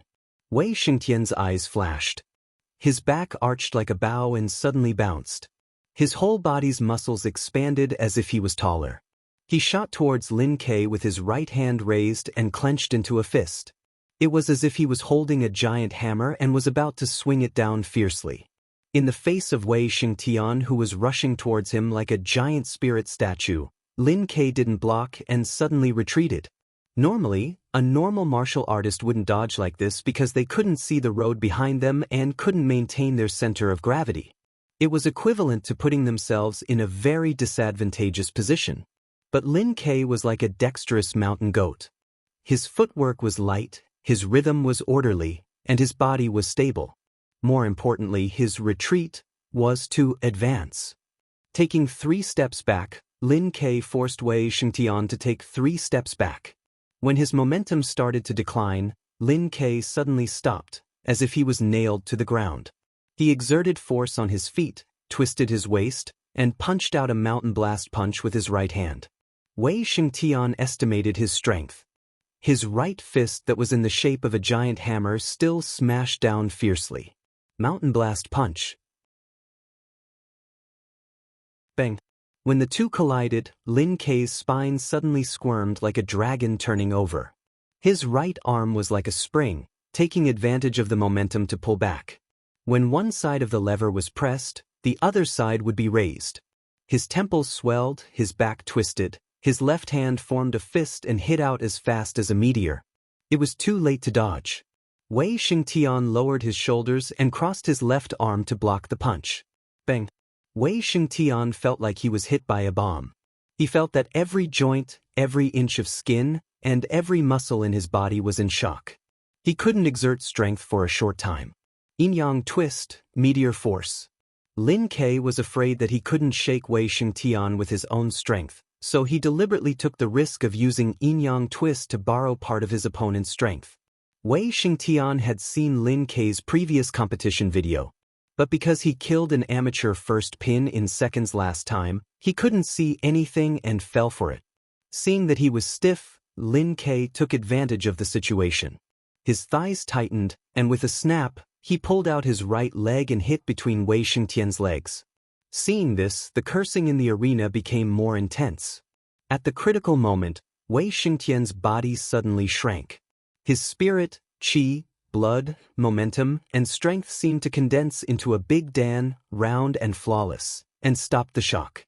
After a moment, his strength broke out, gushing from a point in his body. Driving his right leg, he kicked out and blocked Lin Ke's whip kick. Bang! When the two legs collided, Lin Ke immediately felt a majestic force.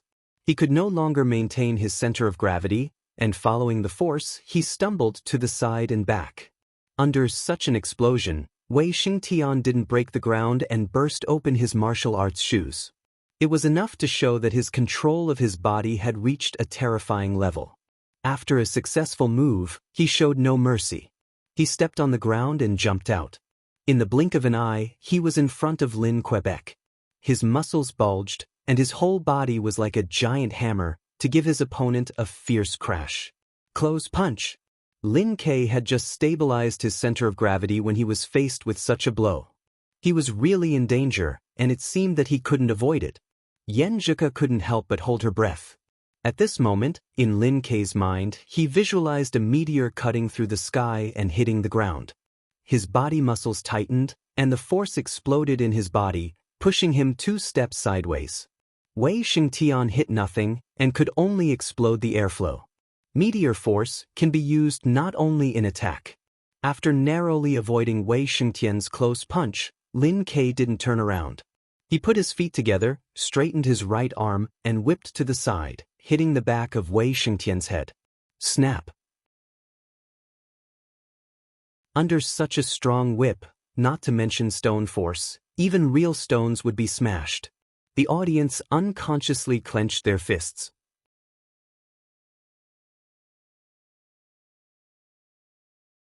Chapter 130. Lin Ke moved sideways and Wei Xingtian missed.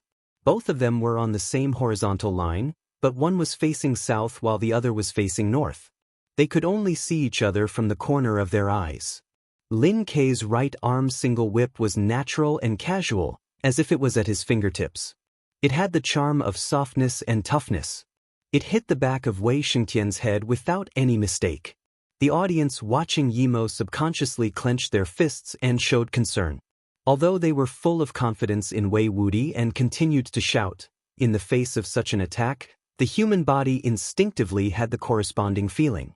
Although they didn't say it, their hearts were very honest.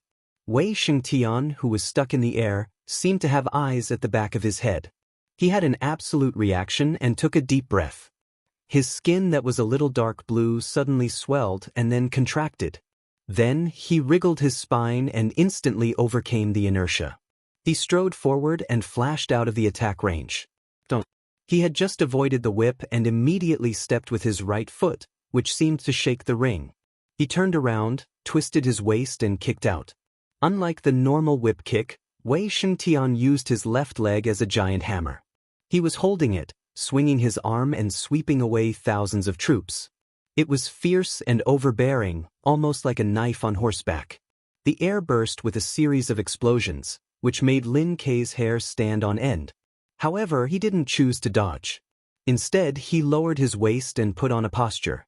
His left hand clenched into a fist and blocked the sweeping hammer. Bang! His leg hit the left arm. Lin Ke's body bounced and shook. He was about to be hit, but his left hand that was clenched into a fist suddenly loosened. His whole arm became soft and he swung it back to dissolve part of the force. He pushed his body sideways and his right hand grabbed from the bottom to the top. He wanted to break the tendons and bones of Wei Xingtian's left leg. Seeing this situation, Wei Xingtian didn't retract his left leg but met Lin Ke's right palm head-on. At the same time, his waist and back suddenly tightened, and his body leaped up like a wild horse in the air. His right foot kicked forward with explosive power. Rabbit steps on eagle. Lin Ke didn't dare to grab Wei Xingtian's left leg again. He pulled back his right arm to block the kick. As soon as the two came into contact, his arm retracted to neutralize the force. However, his retraction was not straight back, as that would hit his own chest, which was equivalent to giving up resistance. Instead, he drew a small arc, flipped up, and shook, throwing Wei Xingtian out. Good! Wei Xingtian shouted as soon as his feet touched the ground. His kick just now seemed ordinary, but it was actually a killer move. If Lin Ke had directly blocked it, he would have immediately borrowed the force and followed up with another kick with his left foot. It was fast and ruthless, and he did it 7 times in a row. Lin Ke was unable to block it. Before he entered the Danchi state, he once challenged a martial arts club. Due to the poor standard of the referee, a professional 9th pin fighter's sternum was all broken by this move. Although he was saved in time, he was still bedridden for a long time, and only 40 to 50% of his kung fu remained. Lin Ke, on the other hand, countered the attack.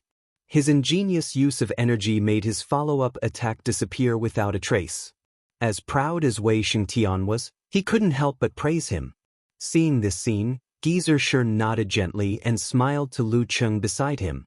In terms of borrowing force, you have achieved great success in meditation and good control of your body muscles. You are only inferior to him in the uniqueness of yin-yang twist. But in terms of neutralizing force, you are still too rough. You have been practicing martial arts for too short a time. You don't know much, and you don't know many little tricks. It's hard for you to be like him. This is also the reason why I let him take the lead. If you meet Wei Xingtian in his best condition, you don't know how to neutralize, but only how to borrow. It'll be good if you can block 3 moves. It'll be a waste of your abnormal physical strength. Lu Cheng nodded slightly, as if he was thinking. He looked at the ring more and more attentively. On the other side, Yan Zhika heard her cousin being praised by Coach Shi. She was overjoyed and proud. Taking advantage of the good shout, Wei Xingtian took a step forward. His right hand turned into a battering awl, and suddenly hit out.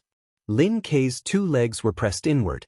His hands were like a door, pushing and pushing, squeezing and lifting. He forcibly blocked the hammer.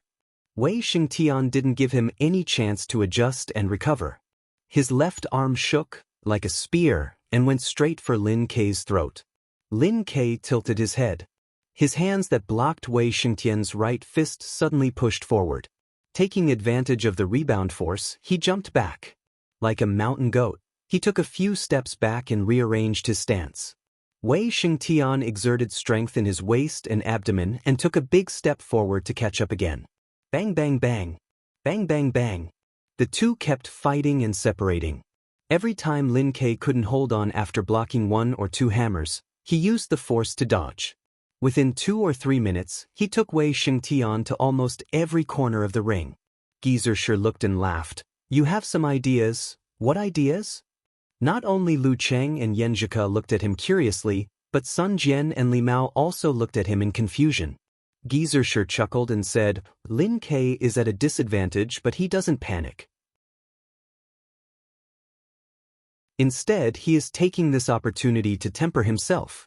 If you want to advance to the Dan stage from the peak of the body refining stage, first, you have to train your own cultivation to the bone, to the inside of the body, and to the smallest detail.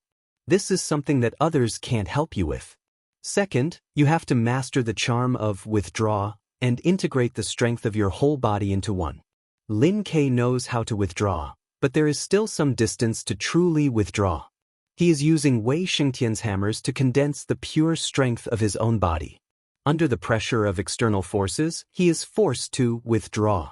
This is like forging iron. Keep hammering to force out the impurities and refine it into steel. Lu Cheng was surprised and happy. So, Lin Ke may have a breakthrough and become a big Dan? Impossible. Gizur bluntly denied his guess. Even if he has mastered withdraw, without a certain time of polishing and understanding, without repeated attempts, There is no way to integrate the strength of his whole body into one and step into the Dan stage. Breaking through is a process, not a node. It can't be done just on the spot. Speaking of this, he snorted, and Wei Xingtan is not blind. After repeated collisions, how can he not hear the change in the opponent's strength? Can't see what Lin Ke really wants to do?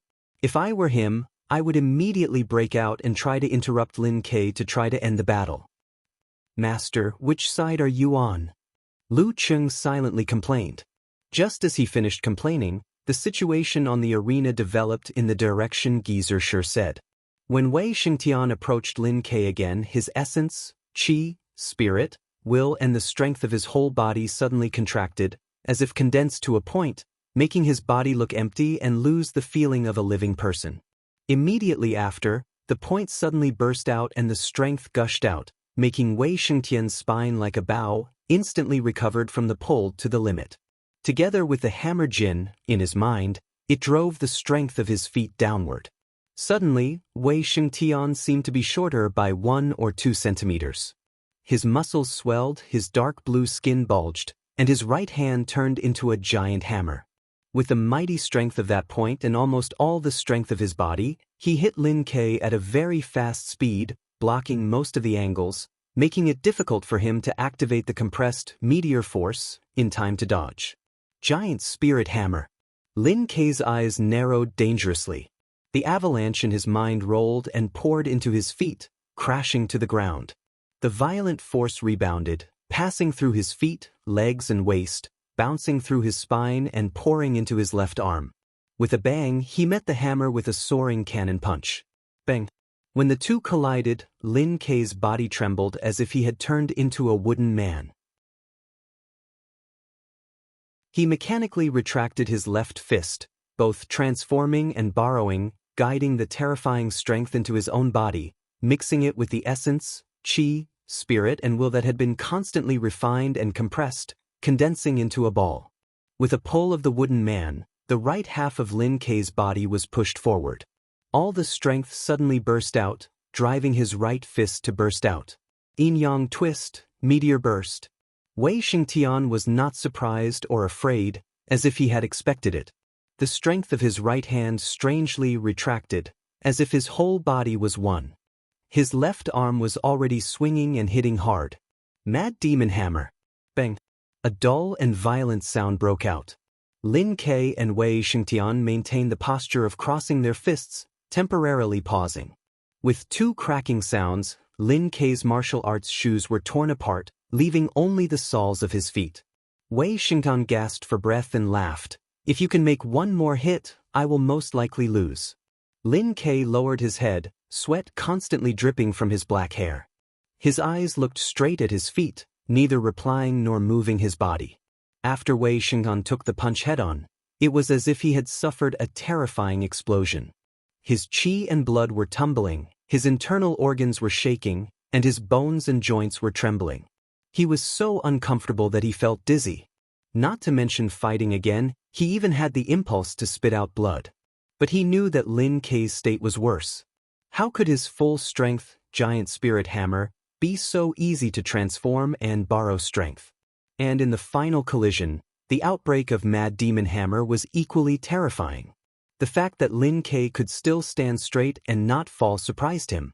The referee observed for more than 10 seconds and raised his right hand. The first round, Wei Xingtian wins. As soon as the result was announced, the surrounding stands suddenly boiled up, shouting crazily, "Fearless!" The other side responded enthusiastically, "We will win. Fearless Squad will win." The referee waved to the competition supervisor, pointed at Lin Ke and said, "He is a little injured, help him down." Immediately after, he looked at Songqing University Martial Arts Club and shouted, "The second contestant, Lu Cheng." In the TV broadcast room, guest commentator He Xiaowei slapped the table and laughed. "Like I said, how can a Danqi state fighter lose against a professional ninth pin? You tell me how to lose?" A few gamblers were watching the live TV broadcast and were considering whether to bet on the final result. "Big brother, this commentator is a famous poison healer with a crow's mouth. Should we bet on him instead?" A young man was worried. His big brother patted his head and said, "Are you stupid? We have to analyze the strength of both sides and the odds when we bet. How can we rely on luck to make a living? Even if he has a crow's mouth, he can't do everything in reverse, right? We have to believe in our own eyes." Yes, yes, yes, Big Brother is right. The other gamblers were convinced. In Lu Cheng's private forum, there was a post called Qualifier Second Round Live Broadcast. At this time, there were a few new replies. Eternal Nightfall, Yan Shaoling said, "Lu Cheng is going to fight. He is going to fight. But I am so worried that Danchi State Fighter is so fierce." Brahmin also said pitifully, "Lu Cheng, please don't get hurt. Losing to a Dan State Fighter is not shameful." Unparalleled Dragon King also replied, "Reality is reality. You won't always meet a stronger opponent or a weaker one." Seeing Lin Ke being helped down, Lu Cheng held Yenjika's hand, took off his coat, and stood up. Yenjika wanted to tell him to be careful, but she was afraid that her nervousness and worry would affect his performance. In the end, she turned all her words into a gesture of encouragement and a joking sentence, "Cheng, I have faith in you." The familiar tone made Lu Cheng smile. Courage poured out bit by bit, slowly flowing, urging him to step forward and walk along the road to the arena. On the ring, Wei Shengtian took 2 steps forward, but the tattered martial arts shoes on his feet were left in place. Because they were embedded in the bluestone ground, the surroundings were full of spiderweb-like cracks. This was the reason why he suddenly became 1 or 2 centimeters shorter just now. Wei Shengtian's body was still shaking, and his face was ugly.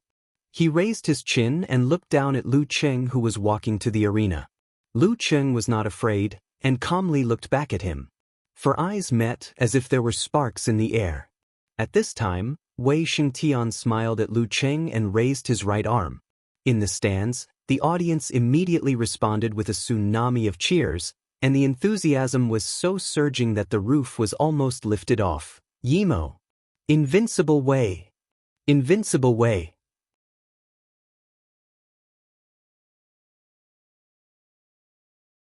Chapter 131. Yimo. Invincible Wei. The duet shouts rose and fell one after another, setting off a terrifying storm in the enclosed stadium. They overlapped with the echoes, vibrating Lu Cheng's eardrums and turning into substance, becoming a part of Wei Shengtian's momentum, making him look invincible. In the face of such a deliberate demonstration and provocation, it would be a lie to say that Lu Cheng's state of mind did not change. He was not yet 20 years old and full of vigor.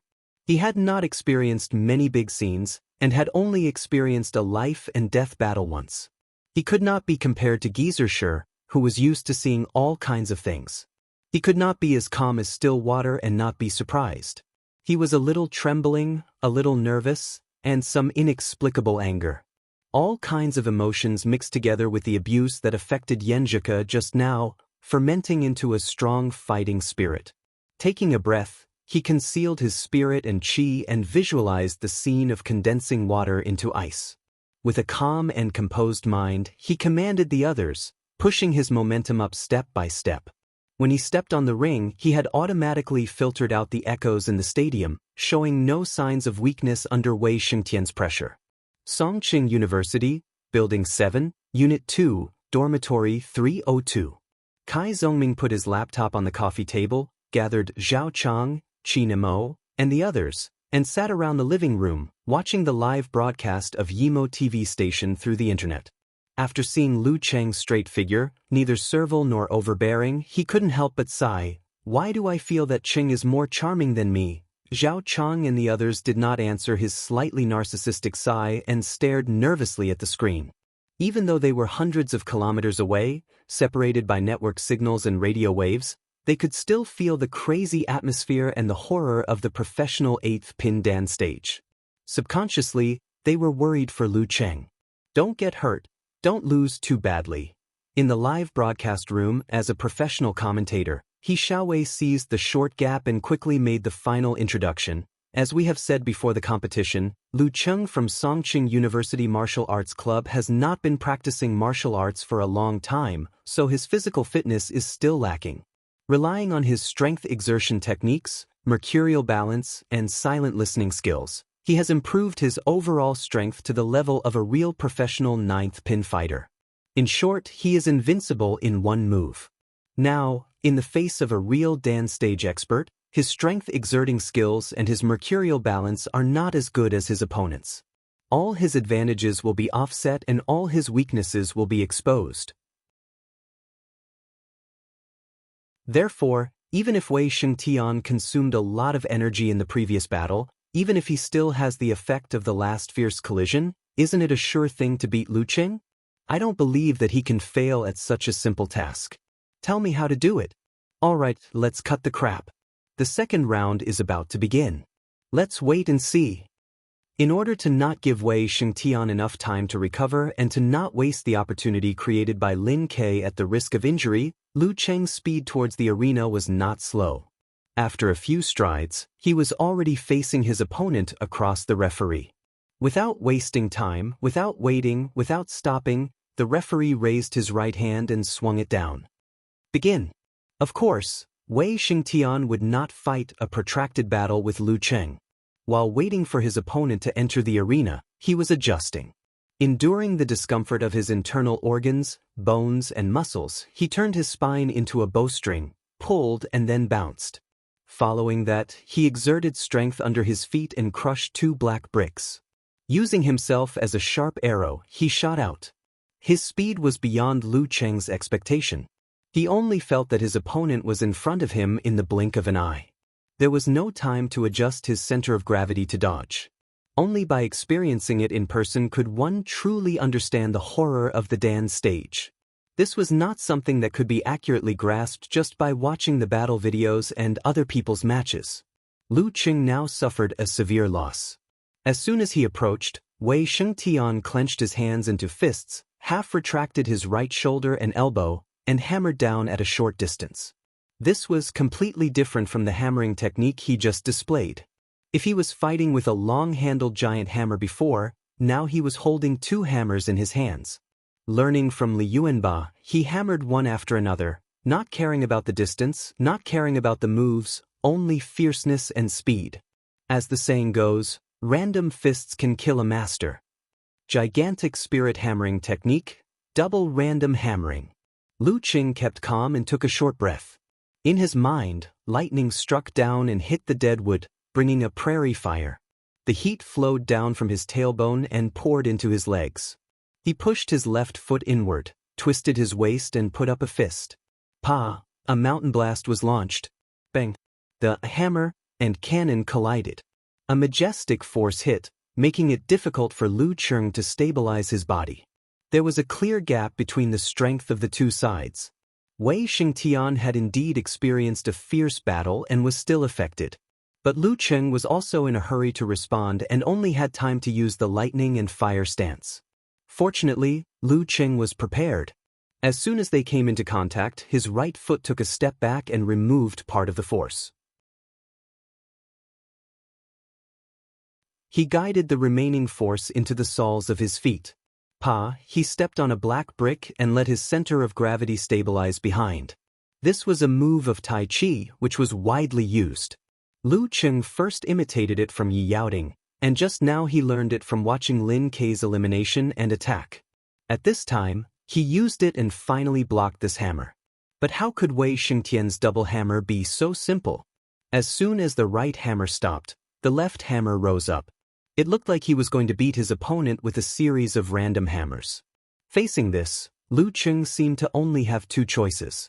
One was to use the rebound force of his right foot to jump back, just like Lin Ke just now.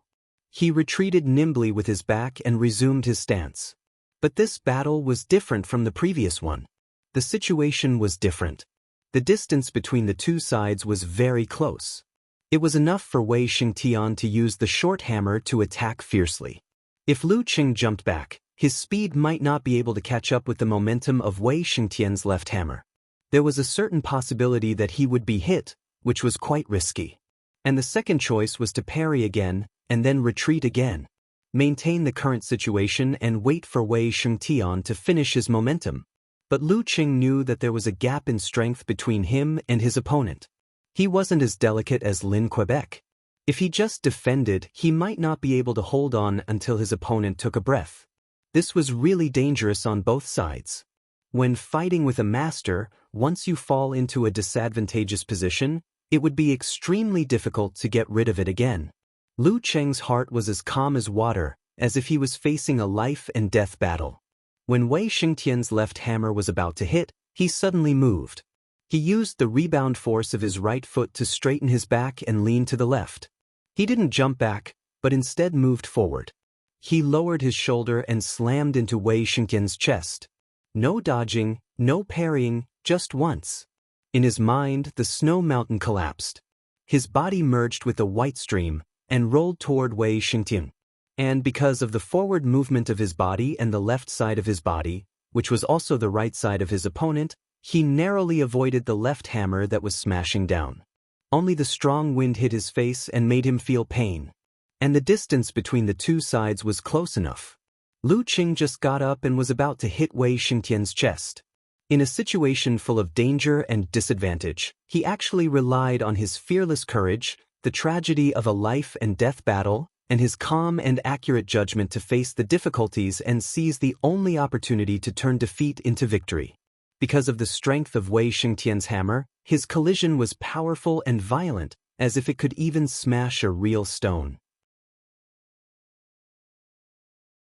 The sudden reversal of victory and defeat made the entire audience unable to react in time. They were still cheering loudly as usual, shouting and cursing. At this critical moment, Wei Xingtian didn't panic. He suddenly sat down and the violent momentum and power of the two hammers suddenly retracted to a certain point in his body. The momentum was so fast that it seemed to pull his spirit, willpower, and blood flow to that point. His whole body suddenly lost the feeling of a living person. Lu Qing felt like he had bumped into a phantom the moment he collided with it. He felt a sense of emptiness and softness. After a moment, that point in Wei Xingtian's body exploded.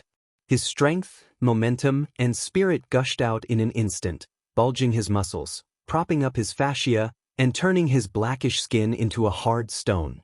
Bang!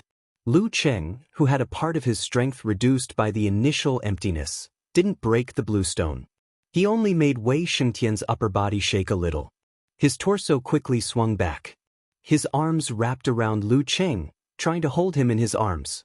The embrace of the giant bear. Such a hug and squeeze would definitely break the bones of ordinary people and strangle them to death. Even if it was a martial artist, it would be difficult to bear. But at this moment, Lu Qing seemed to have anticipated it.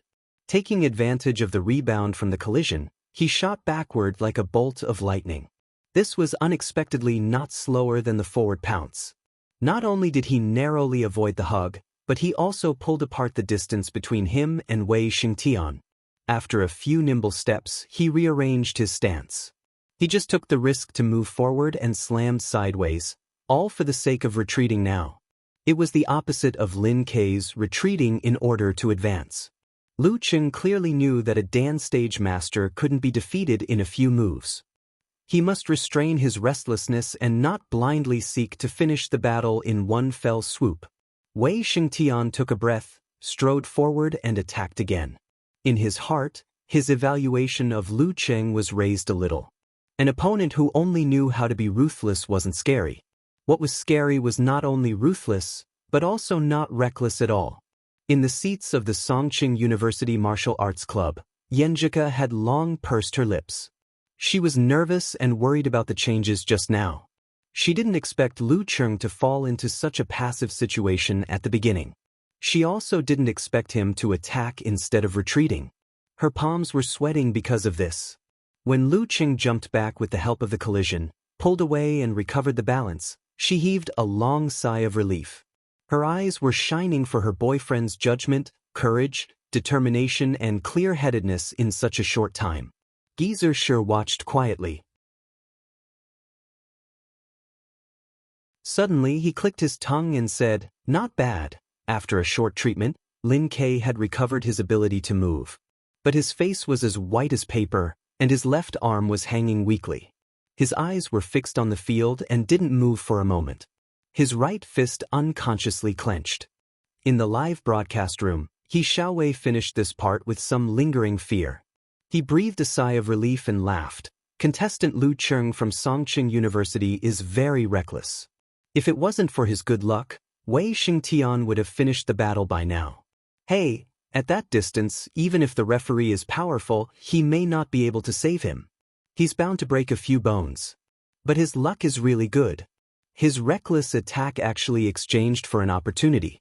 Unfortunately, strength is the final deciding factor. He didn't win even like this. It's conceivable that he can't win at all. You guys tell me how to win. When all the audience just recovered from the shock, Wei Xingtian once again closed the distance between him and Lu Cheng. He opened his right arm like a sledgehammer and smashed hard on the opponent's posture.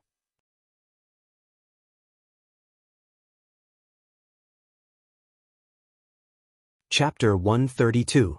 Lu Cheng knew that he was completely restrained by Wei Xingtian in terms of speed, agility, and mercurial balance. Naturally, he wouldn't drag the battle into his opponent's field of expertise. He planned to learn from Lin Ke just now, to set up a stance, counterattack, and respond flexibly, to take advantage of his perfect condition and abnormal physical strength, and wait for the opportunity to change the balance of victory. Wei Xingtian had just experienced a fierce battle and was hit hard by him. He had already used his full strength 3 or 4 times. How long could he maintain his current level of strength? Bam! The air exploded. Wei Xingtian's right fist fell and hit Lu Cheng's stance. Lu Cheng's arms trembled and his body swayed. At this moment, Lu Cheng turned his waist and back quickly, borrowing the strength of the punch. His body's joints and bones all exerted strength, opening and flinging. This was the swing force he learned after the battle with Jiang Guosheng. After his own exploration, Geezer Shi's guidance, and a few days of trial, he finally mastered it successfully. Today, he wanted to give Wei Xingtian a surprise. Wei Xingtian suddenly felt as if he was hit hard on the side and was about to lose his center of gravity and stumble away. He lowered his center of gravity, his spine squirmed like a dragon, and his feet were like nails, firmly rooted in the ground. His upper body swayed to the side and swung back like a spring. He twisted his waist and threw a punch, quickly and fiercely towards Lu Cheng's lower abdomen. In a flash, he broke the swing force and showed the power of the Dan stage. Of course, this was also because Lu Cheng had just learned it and his body was at a disadvantage. He was already mentally prepared. He visualized the momentum of the brutal blizzard in his mind and borrowed the strength of the rebound. He lowered his center of gravity, pressed his feet, clenched his right hand, and hammered down, accurately hitting Wei Xingtian's crushing punch. Bam! In the dull sound, Lu Cheng's body swayed. He nimbly took a few steps back, imitating Lin Ke, and tried to open up the distance again. He was worried that Wei Xingtian would rush and disrupt his rhythm, but he found that his opponent's body seemed to be stagnant and was temporarily frozen in place. The residual effect of the meteor force? The performance of the decline of the body's condition? Many thoughts flashed through his mind. Lu Cheng's foot suddenly exerted force, bringing the inertia of his body to change, and fiercely pounced forward. Kill him while he's down. Lightning flashed in Lu Cheng's mind. The silver snake struck down, shaking the snowy peaks that had accumulated for thousands of years, creating a white torrent that could devour everything. They flowed into his left arm through the rotation of his waist and the innermost part of his feet. Like a jet of air, he threw a violent punch. Lu Cheng saw a faint smile on Wei Xingtian's face. His spirit, qi, spirit, and strength were all gathered into a human body Big Dan, condensing everything together. Wei Xingtian's muscles swelled, turning his martial arts suit into a tight suit. His dark skin tightened like the surface of a stone. His whole person seemed to have turned into a tall and mighty giant statue. Visible cracks appeared on the bricks under his feet. He clenched his right fist and punched out fiercely. The condensed power and momentum found the only way to vent, pushing it forward crazily and exploding the air along the way. Lu Cheng narrowed his eyes and realized that he had been deceived by Wei Xingtian. As a master of the Dan stage, he had to play tricks to deal with him.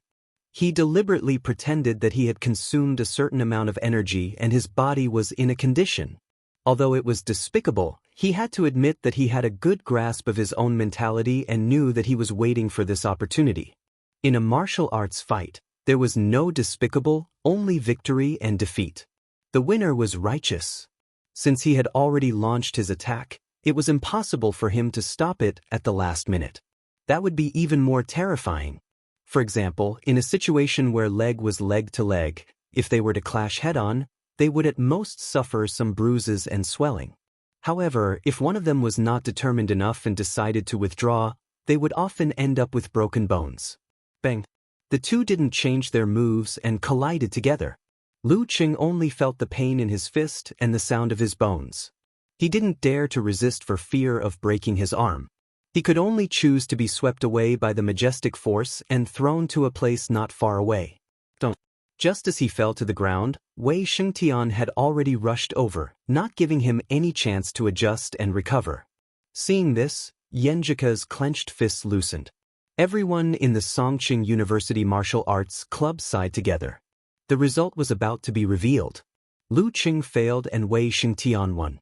Two strong professional 9th pin fighters couldn't defeat an 8th pin fighter who had just entered the dance stage by taking turns.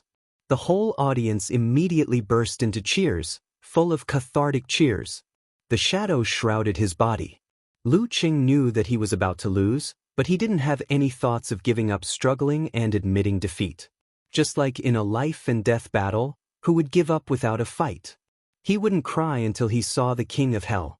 He adjusted his muscles and quickly rolled back, but how could the rolling speed of his body compare to Wei Shengtian's striding attack?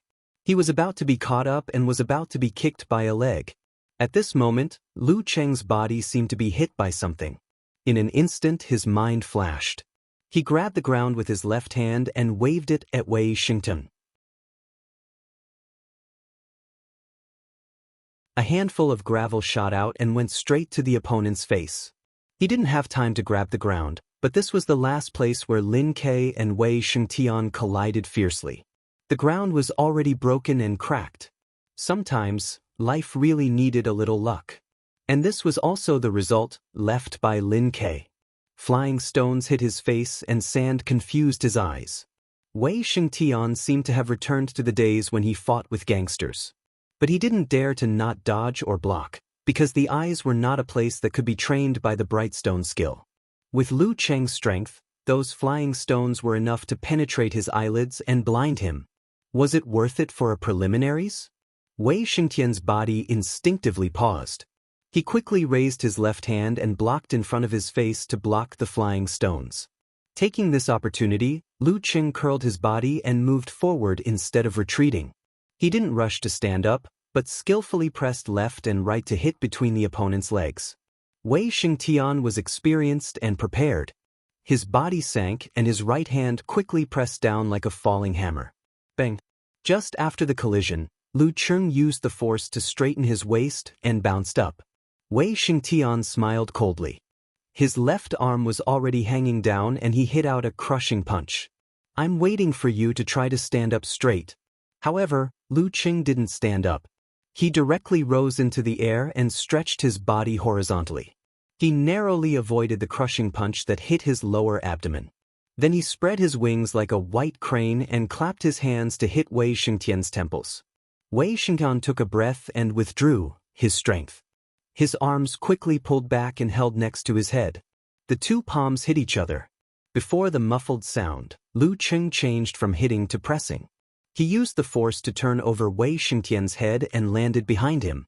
Just after landing on the ground, Lu Qing bounced his waist and back and took a few big steps forward. He once again avoided Wei Shengtian's back kick.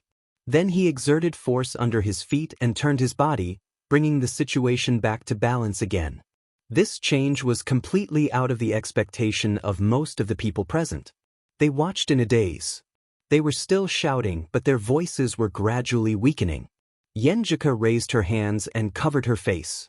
She was surprised and happy. She couldn't believe it. Geezer sure coughed twice and said, "This little bastard has a bit of fighting wit. His words awakened all the members of the Songqing University Martial Arts Club, and they all shouted in unison, "Hey! Good!" At the same time, the audience also woke up. They were angry and resentful. They broke out a tsunami-like abuse for Lu Cheng's shameless flying sand blinding eyes and monkey steals peach, idiot. F***CKU. Fight fair and square if you dare.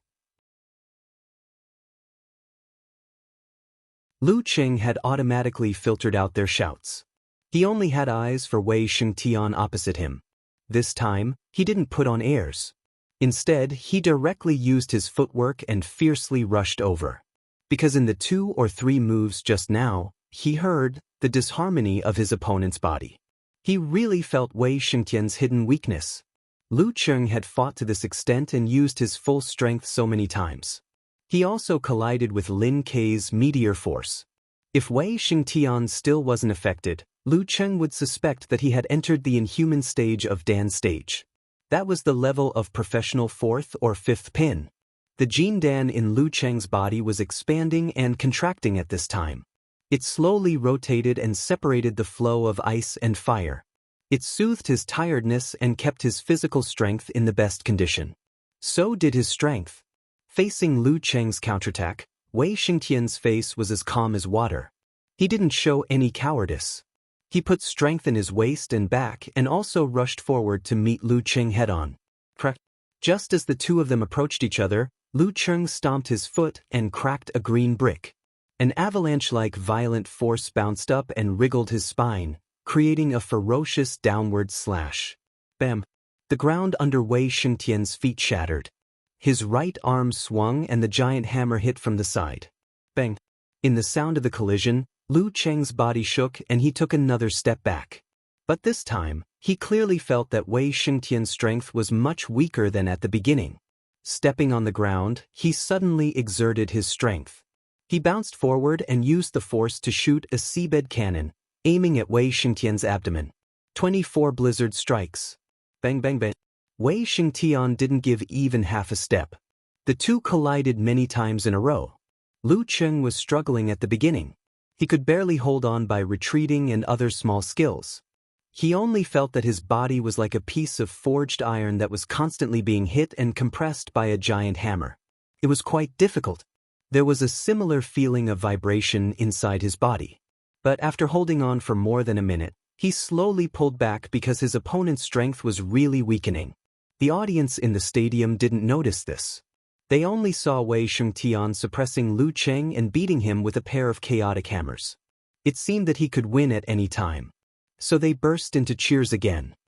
Emo. Then they asked and answered themselves, "Invincible Wei! Invincible Wei!"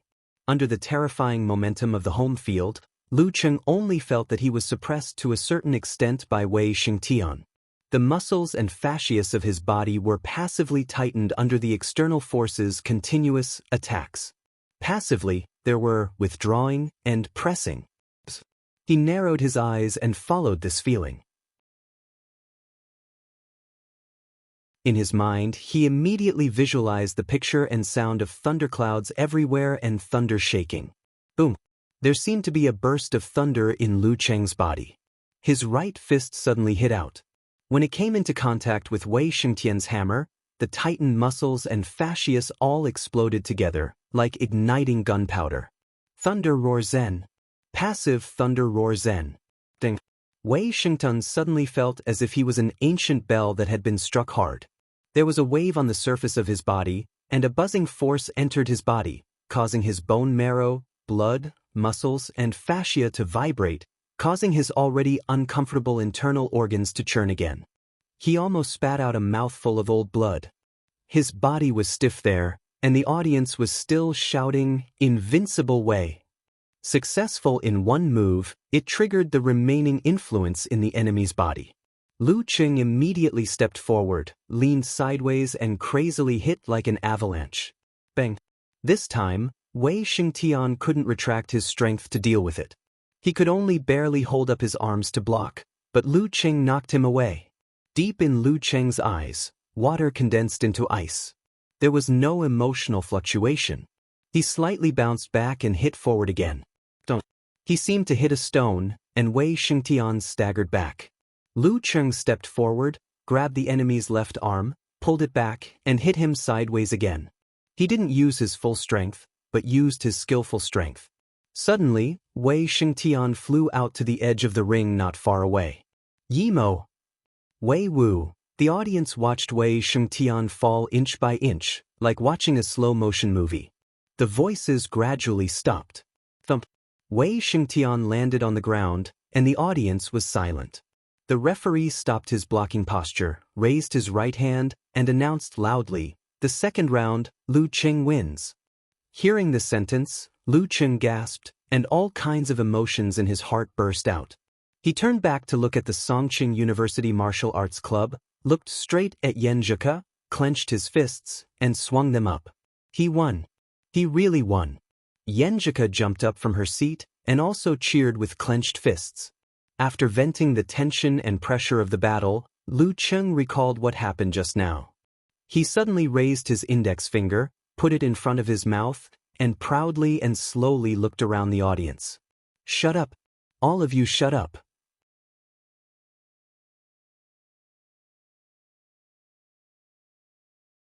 Chapter 133. Facing Lu Cheng's shut-up gesture, the spectators in Yimo Martial Arts Stadium seemed to have their acupoints pressed and their mouths stuffed. They turned into clay puppets one after another. The whole stadium was silent for a while, presenting an extreme and strange silence. The invincible Wei Xingtian of Yimo actually lost.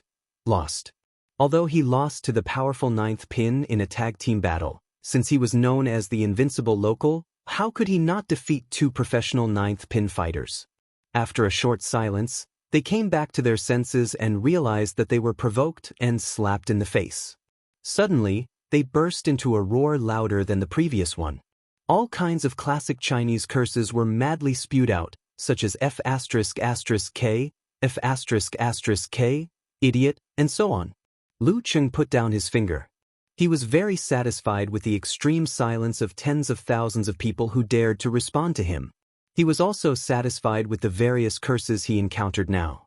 The more they cursed, the more they exposed their lack of confidence, and the more it set off the silence just now. Just like a famous saying, the enemy's abuse and slander showed that you were successful enough. No wonder Master said that it was a very satisfying thing to fight until the whole stadium was silent and all the spectators were sullen and speechless. It was simply too satisfying. At the Songqing University Martial Arts Club seats, Li Mao, Sun Jian, Lin Hua, and Guqing were stunned at first. When the referee officially announced, they suddenly stood up, raised their hands, ignored the spectators, and cheered loudly. They didn't have their usual appearance and showed a bit of madness. They had been suppressed for too long and too ruthlessly. The battle just now, not to mention Lu Cheng on the field, even the spectators felt that it was extremely torturous. Lu Cheng was pushed into the abyss of despair several times, but he struggled to climb out again and again. Finally, he persisted until he saw the opportunity and saw the dawn of hope. He ruthlessly overturned the invincible demon king who seemed to be invincible. When the breath in their hearts was vented, it was very satisfying. It was simply like eating a ginseng fruit. All the pores on their body opened up, not a single one of them was uncomfortable. The more difficult the battle, the more the joy and excitement of the victory rewards surged. When Coach Shi encouraged them in the locker room, although they were also hot-blooded and full of fighting spirit, in their hearts, they still didn't have much hope of breaking through the iron wall of the fearless squad, even if they had two strong professional ninth pin fighters on their side. After all, they were professional eighth pin fighters. However, Lu Cheng and Lin Ke really created a miracle. The amount of self-denial he had before was equal to the amount of surprise he had now. Yenjika clenched her fists and cheered. She shouted out all the emotions in her heart, such as nervousness, uneasiness, expectation, surprise, and excitement, as if she had won the match herself. Her cheeks were flushed with excitement, and her eyes were shining brightly. Her whole person was extremely bright and attractive. When she saw Lu Cheng gesturing for the audience to shut up, she suddenly restrained her ecstasy. Her eyes were like water, clear and gentle. Her mouth was smiling, and her dimples were shallow. She felt strangely peaceful, as if she and Lu Cheng were the only ones left in the world. At this time, she vaguely heard Coach Shi murmur something in a low voice, as if he was saying, "You really won. I just wanted to give you some motivation. Wasn't it a small goal?" Yenjika thought silently. Lin Kei, who had been staring at the ring, pursed his lips and slowly loosened his clenched right fist. In the live broadcast room, the commentator He Xiaowei and the host of the TV station looked at each other speechlessly. They could see the awkwardness on each other's faces. Every word they had said before seemed to have turned into slaps that were ruthlessly slapped back. After a short silence, He Xiaowei's expression became serious, and he said as if nothing had happened, "Taking advantage of this time, I will analyze what happened just now for everyone." Through the replay, we can clearly see that Wei Shengtian was beaten until he was stiff. His body seemed to be vibrating. We have reason to believe that contestant Lu Qing used the tremor force, which was like a bomb exploding. The impact it brought shook the body from the outside to the inside, tumbled the blood and qi, and affected the 5 viscera. Of course, with the physical quality of a professional 8th pin in the Dan stage, the tremor force shouldn't have caused such a big impact. But I have noticed one thing. Director, please replay these few scenes of the match between Wei Shengtian and Lin Kei. Everyone saw it. Contestant Wei Shengtian was also stiff, but he forcibly resolved it by relying on the ability of the Dan stage. In the final fierce collision between him and Lin Kei, he must have suffered internal injuries. His 5 viscera and 6 bowels were unstable, so he quickly became weaker and weaker. In the end, he was affected by Lu Cheng's tremor force, which triggered the previous internal injuries. It was difficult for him to recover quickly, and he was on the verge of failure. Lu Cheng fought very fiercely in this match, but he was also very calm. He seized almost every opportunity he could, from getting rid of the disadvantage to seizing the victory. Of course, he was also lucky enough to fall to the place where the rubble was left behind by the previous battle. As for the question of civilization, I will only say one thing. Martial arts itself is the most uncivilized thing.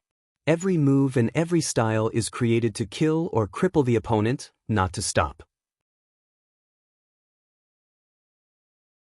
In addition, if such a martial artist doesn't even know how to make use of the environment, he might as well go home and nurse his child. In short, this is a victory worthy of congratulations. There is a little luck factor, but more because of strength. The TV host was stunned.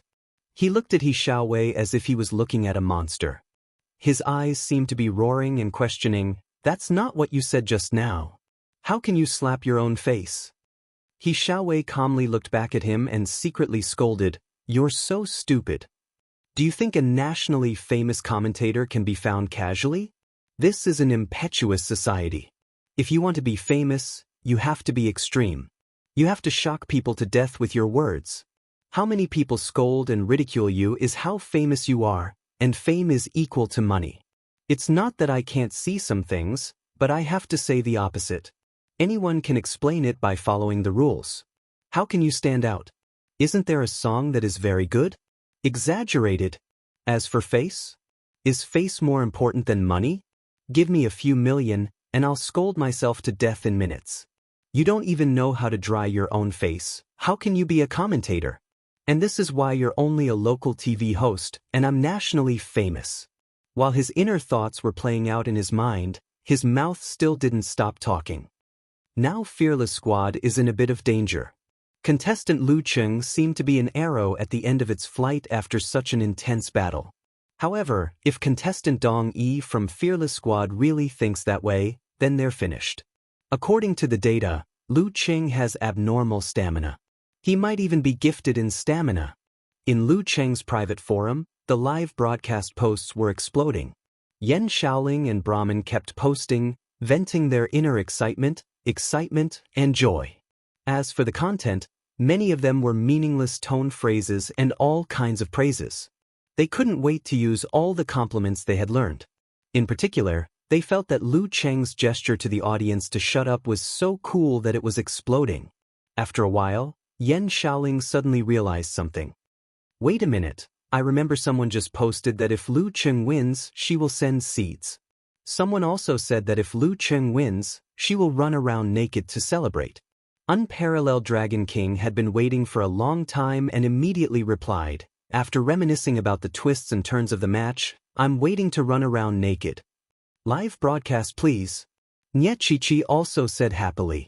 There was nothing more delightful than seeing Lu Cheng defeat a powerful enemy and having something to cheer about.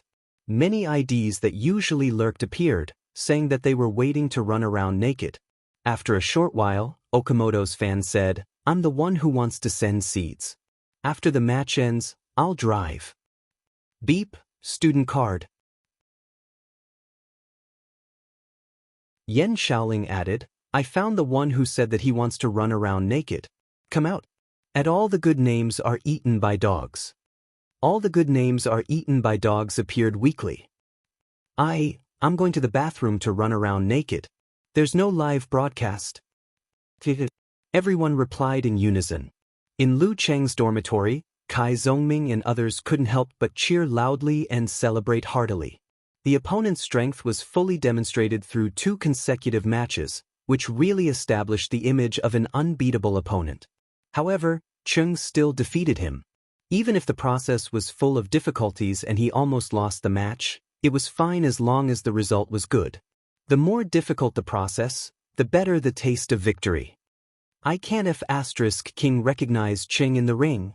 Kai Zhongming praised. Qin Mo clicked his tongue in agreement.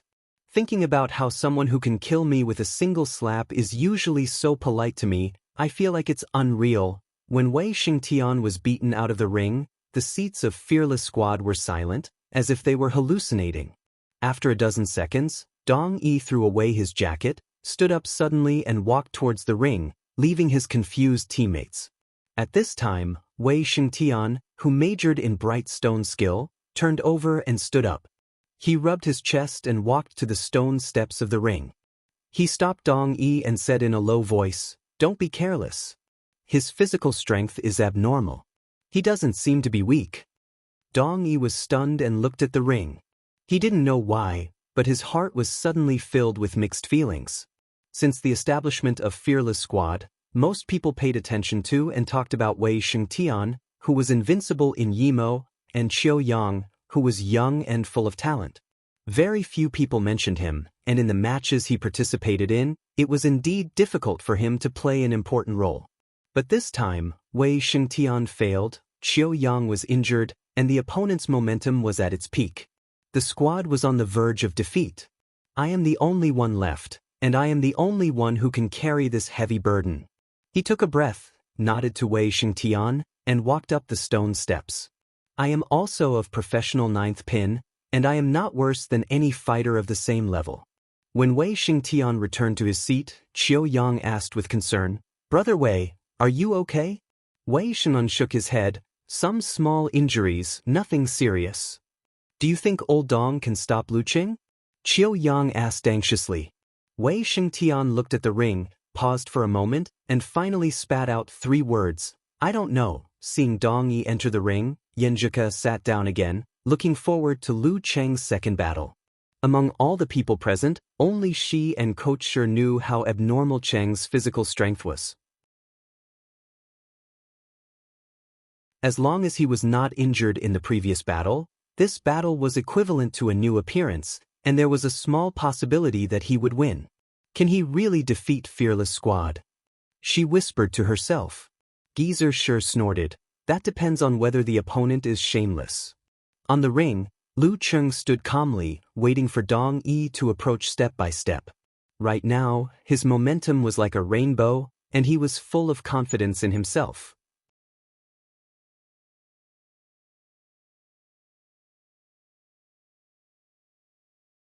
Chapter 134. In the seats of Songqing University Martial Arts Club, Li Mao and Guqing sat down again. They were whispering excitedly to each other. Do you think Qing can continue to work hard and defeat Dong Yi? Sun Jian looked at the arena and asked with both expectation and worry. Li Mao didn't turn his head. He watched Dong Yi climb up the stairs and said excitedly, I think there is a big chance. I went to Cheng's private forum and read his information and previous competition videos. I found that he is indeed talented in physical strength. As long as he didn't get hurt in the competition with Wei Xingtian, he shouldn't consume too much energy. He is at a disadvantage when facing Dong Yi, but he can completely suppress him. You've seriously watched Cheng's competition videos? Sun Jian asked in surprise. To be honest, after discovering Lu Cheng's meteoric rise to become the main force of the martial arts club, he had also looked up the relevant information. However, he had only swallowed the information in order to get a general understanding.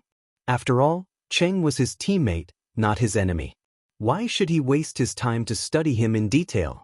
Li Mao smiled bitterly and said, "I'm just curious." If anyone was in his position, it was impossible not to be curious. After witnessing Lu Cheng's transformation from a true newbie to a skilled beginner, it seemed that he had become much more powerful than himself in just a short time. How could he not be curious about this? Did he not want to understand the details? If he didn't, he wouldn't be able to recover from the shock. Sun Jian didn't ask and said with a smile, "I hope Cheng still has energy left after defeating Dong Yi and help me exhaust Tan Ming. Then I have a good chance of ending the competition." They only thought of winning 1 or 2 rounds and going home with dignity.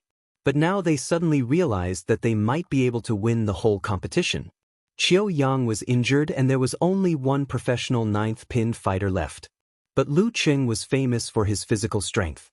They didn't dare to say that they would win, but at least they had a 40% to 40% chance of winning now.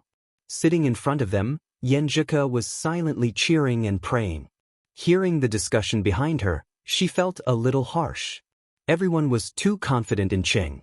Usually, when they praised Cheng like this, she would be so happy that she couldn't hide her smile. But now they were facing a strong opponent and the result was not clear yet.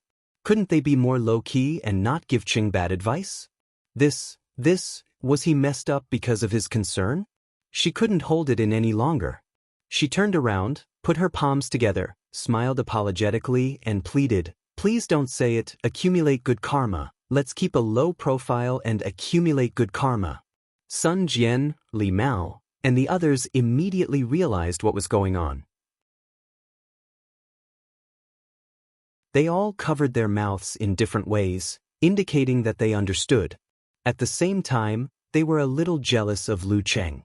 His girlfriend's gesture, expression, and eyes were so adorable. The group of gamblers who were watching the live broadcast collapsed on the sofa one by one. Their faces were ashen and they were dumbstruck. The leader muttered to himself with a blank look in his eyes. There doesn't seem to be anything wrong with eating by looking at the sky. What's the use of analyzing the strength of the bets? At this moment, the young man who had suggested to buy in the opposite direction of He Xiaowei suddenly realized something.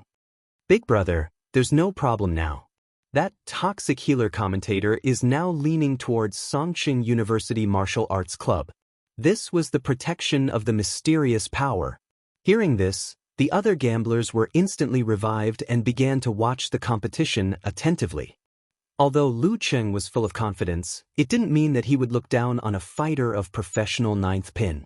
When he saw Dong Yi walking up the ring step by step, the opponent's information naturally appeared in his mind. This ordinary-looking man was 28 years old this year. He was the oldest and the most low-key one among the 3 main members of the Fearless Squad. His ancestors were from a famous martial arts family in Yimo. It was said that they originated from Shangqing sect. Even the family's martial arts, Rolling Thunder Palm, was derived from one of the unique skills of the Thunder sect. However, after experiencing the changes of the country and getting rid of the old and ushering in the new, the Dong family had declined for many generations. Only Dong Yi was left. Dong Yi didn't open a martial arts school. Instead, he became a high school teacher. In his spare time, he participated in various small challenge tournaments and received a lot of prize money. He didn't rely on his salary to make a living. This time, he was invited by Wei Xingtian. He was moved by the prospect of advancing in the division and was tempted by the hope of stepping into the Dan stage. His Rolling Thunder Palm was closely related to fast and fierce. It was a completely different style from Wei Xingtian and Qiu Yang. His fighting style was more flexible and agile. However, once he grasped the opportunity, his palm could crack stones and was as fast as thunder. It had a terrifying ability to burst out in a short period of time. It wasn't inferior to strength. In the rolling thunder palm, there was also a unique skill called Thunderbolt Blast. It was a sound attack similar to lion's roar. There was thunder in the belly and the sound from the mouth, shaking the opponent's ear and causing dizziness. For this kind of martial arts, before the martial arts reached a certain level, there was really no way to defend. One could only prepare in advance and leave some thoughts.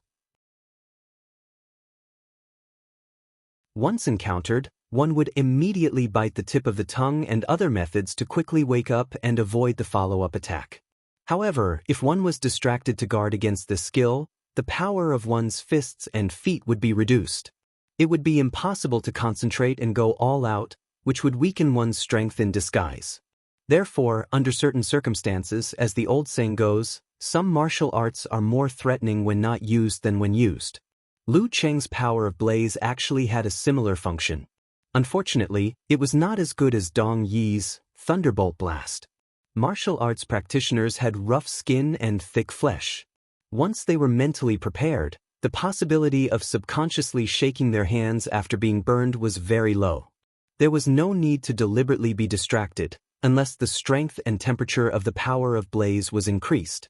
Such a professional ninth pin was indeed not someone he could guarantee to win. Lu Cheng was very clear. He wouldn't put himself in a higher position than other professional ninth pin fighters just because he defeated Wei Shengtian in a tag team battle. Not to mention that there was a little luck factor just now. If he underestimated the enemy who was similar to or just a little weaker than himself, a disastrous end was foreseeable. It was unknown how many famous martial artists were ultimately ruined by this blind arrogance. There was even a lack of people who paid the price with their lives. Lu Cheng slightly moved both of his arms and felt their current situation.